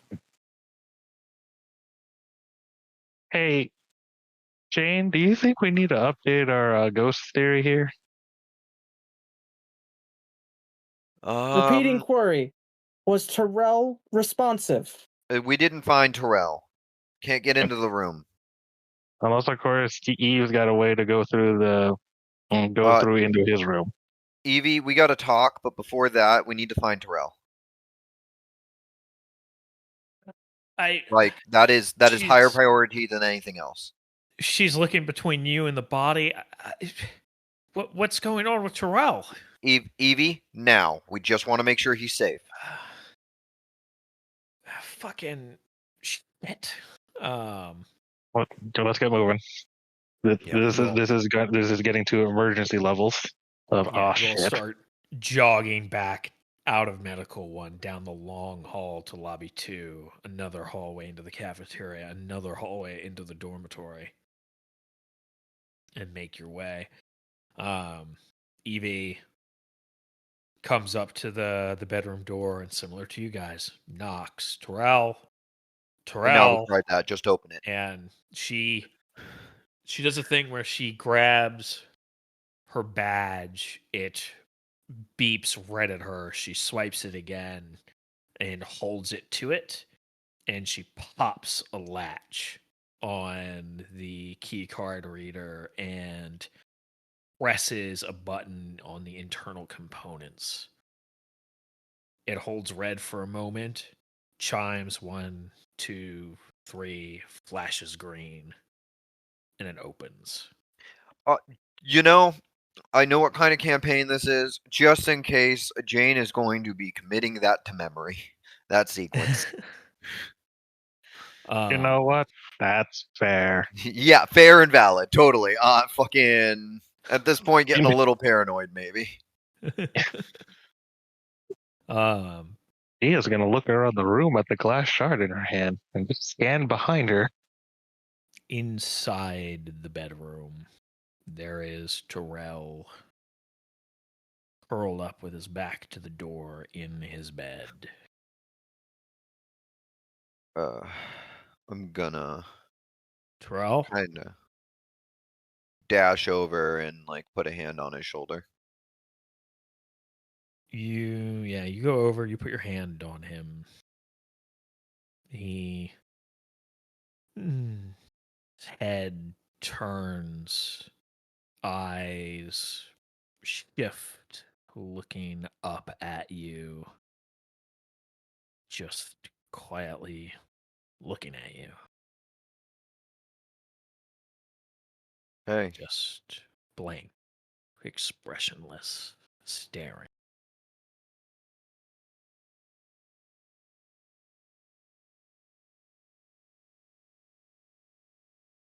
you okay, my friend? Is he breathing? He is Yeah, he's just catatonic here. just staring at you. I'm gonna look into the room, but I'm gonna use the glass shard, mirror shard I have, and just kind of look into the room. Nothing unusual. Terrell does begin to move, though. He rolls under his back a little bit. His left arm shakes a little bit, stretches out, reaches up at you, Jane, Uh-huh. slowly. Just kind of touches your face. Hey, it's okay, buddy. Almost caressing it in a weird exploratory way. James, Fucking, you know as much as I do. get away. I'm going to back away with that suggestion. You pull away without problem. The arm kind of droops as what was supporting the weight pulls away, and it still reaches for a moment after you. That blank look. Hey, Eve. And he rolls on his side, watching you all. Hey, Yeah. Eve. Can you? Yeah. Is there a way for you to perma-lock the door so that even he can't get out? Yeah, I cannot begin to tell you how many protocols say I can't do that. Yeah. Okay. How many protocols say you shouldn't, but do you know how? It cannot be done that without completely breaking the door. Got it. Because I'm getting those weird. Oscar, does this look familiar to how Dr. Hall was in the recording? There's a lack of aggression. There is still independent movement. And as we saw, the vacant stare, I couldn't quite analyze that in the recording. The quality of the footage was not of high enough quality for me to be able to ascertain that. But a lack of movement and disassociation from the rest of reality does line up relatively. Okay, because this is bad doo-doo. He moves a leg, dragging it across the bed, over the edge, foot hitting the floor, and then probes with the foot until the foot is flat against the floor. Starts moving the other leg, similarly dragging it across the sheets. Now, this movement is reminiscent of Tyler Hall, Dr. Hall. He Eve, close the door. down at the floor. I really shouldn't. And he Close the door for right now. Close the door for right now. Hits the switch, freeing her badge from the panel, and the door closes. Okay. Okay, that was fucking weird. I'm gonna give it about 30 seconds before that thing starts to get real uppity. And if that thing gets to get real uppity, I'm either golf clubbing it or we're gonna have a lot more blood around here. Okay. Back up. Thing. I'm what is going on here? I do not Obviously, know. something's wrong with Terrell. Something is going on. What do you mean, thing? These two are convinced that there is ghosts. I believe Terrell is. What? Okay. Not ghost yeah. specifically, just something that mimics the The idea of what we understand as to be ghosts. yeah, or the spectral- like legend. Okay. All right. Look, the only. Okay. Look, I can accept deep space madness. Shit happens. But Mhm. there's no. The only alien life on this planet are literally plants and insects. Right. And small mammals.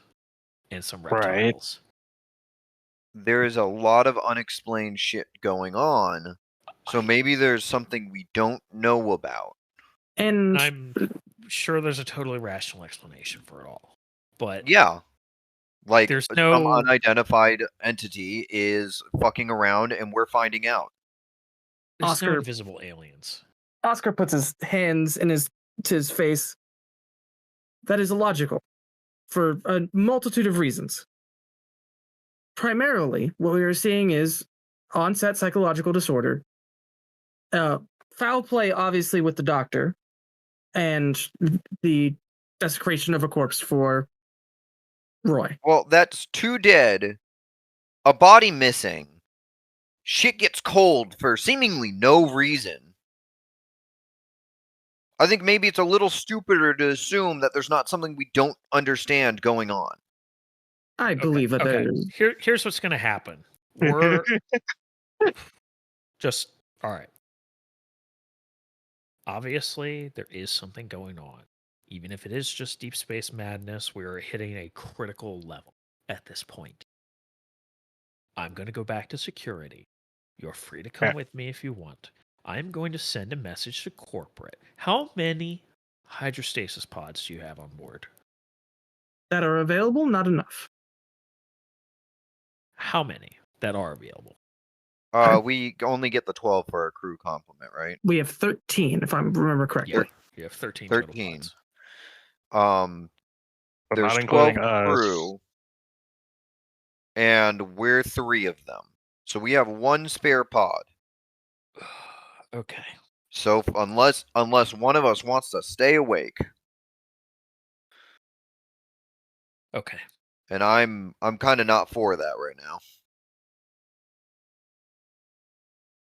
If there is anybody amongst the staff here that desperately want or need to leave, I'm going to ask you take them with you. I am going to tell corporate we need an evacuation. Full evacuation, security detail, whole deal. I'm then Okay. going to help you get what shit you need to get and get you out of here. And then I'm going to put this place into full fucking lockdown because I don't know what the hell is going on. Okay? Valid Nope. enough for me. No arguments This for me. shit gets spooky. There's a thump against Terrell's door.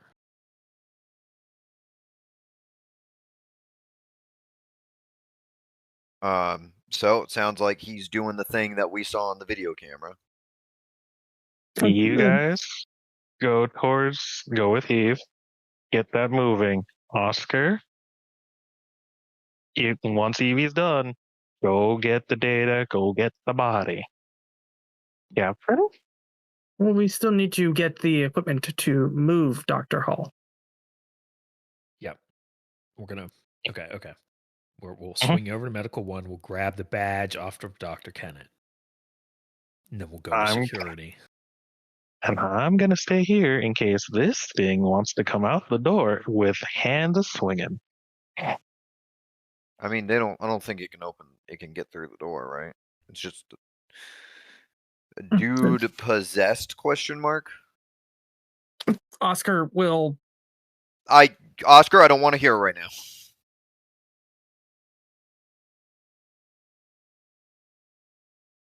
I will be EV. providing you with intense educational resources.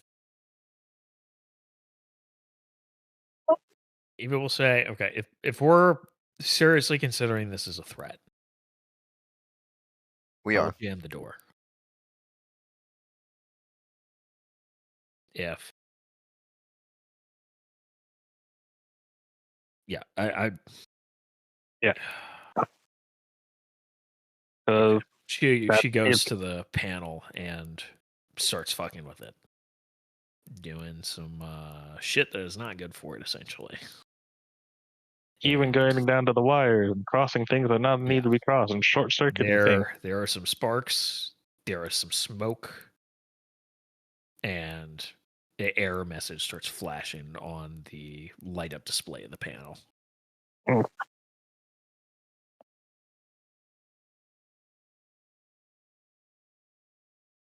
I'm hoping whatever is going on, he calms down or whatever, but hypothetically, it should be able to be fixed. It's going to take some work, but we don't have to babysit him that way. All right. Let's go.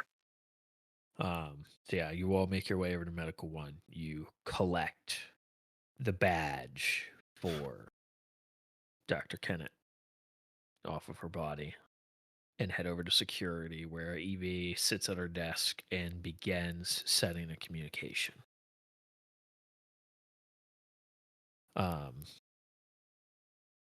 She kind of stares at the screen, types again, clicks a few things. What the fuck? It's not sending.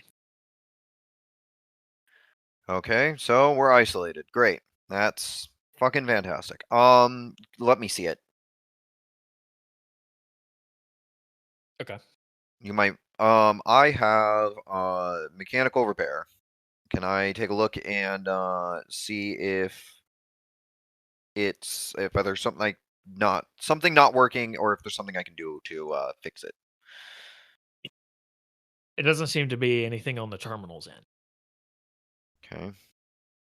So it's not here. Where's your antenna?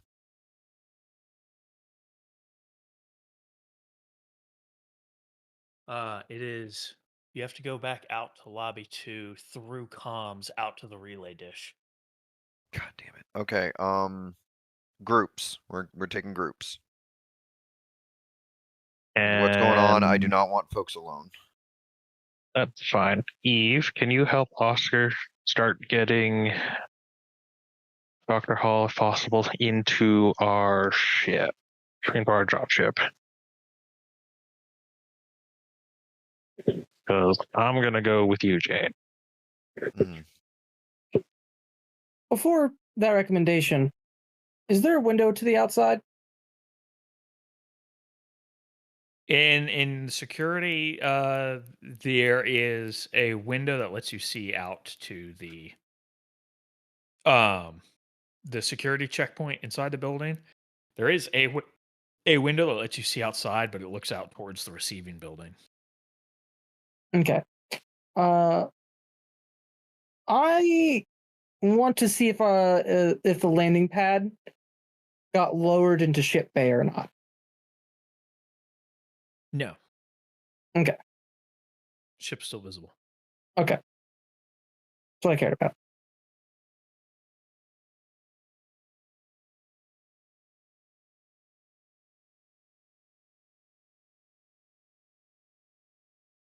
But I believe it to be wise, if we are indeed believing that there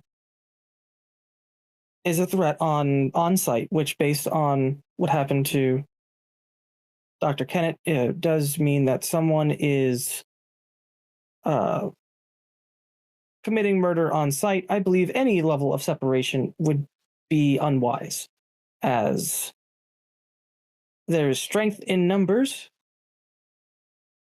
and 4 is greater than 2.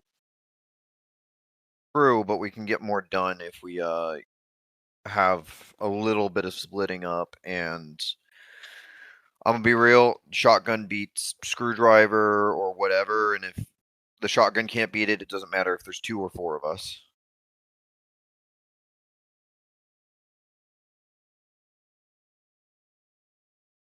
Yeah. We'll attempt to see what protocols we can do for getting Dr. Hall unloaded. All right. Well, let's take note of the plan, and we will pick up next time and execute said plan to extract your necessities to meet your mission requirements. Sounds good. I'll make note of that. Yeah. Alternatively, let's all just extract with Evie and we leave. There's No. nothing stopping you outside of any desire for payment for this job. I like to live. Living sounds good. I choose life.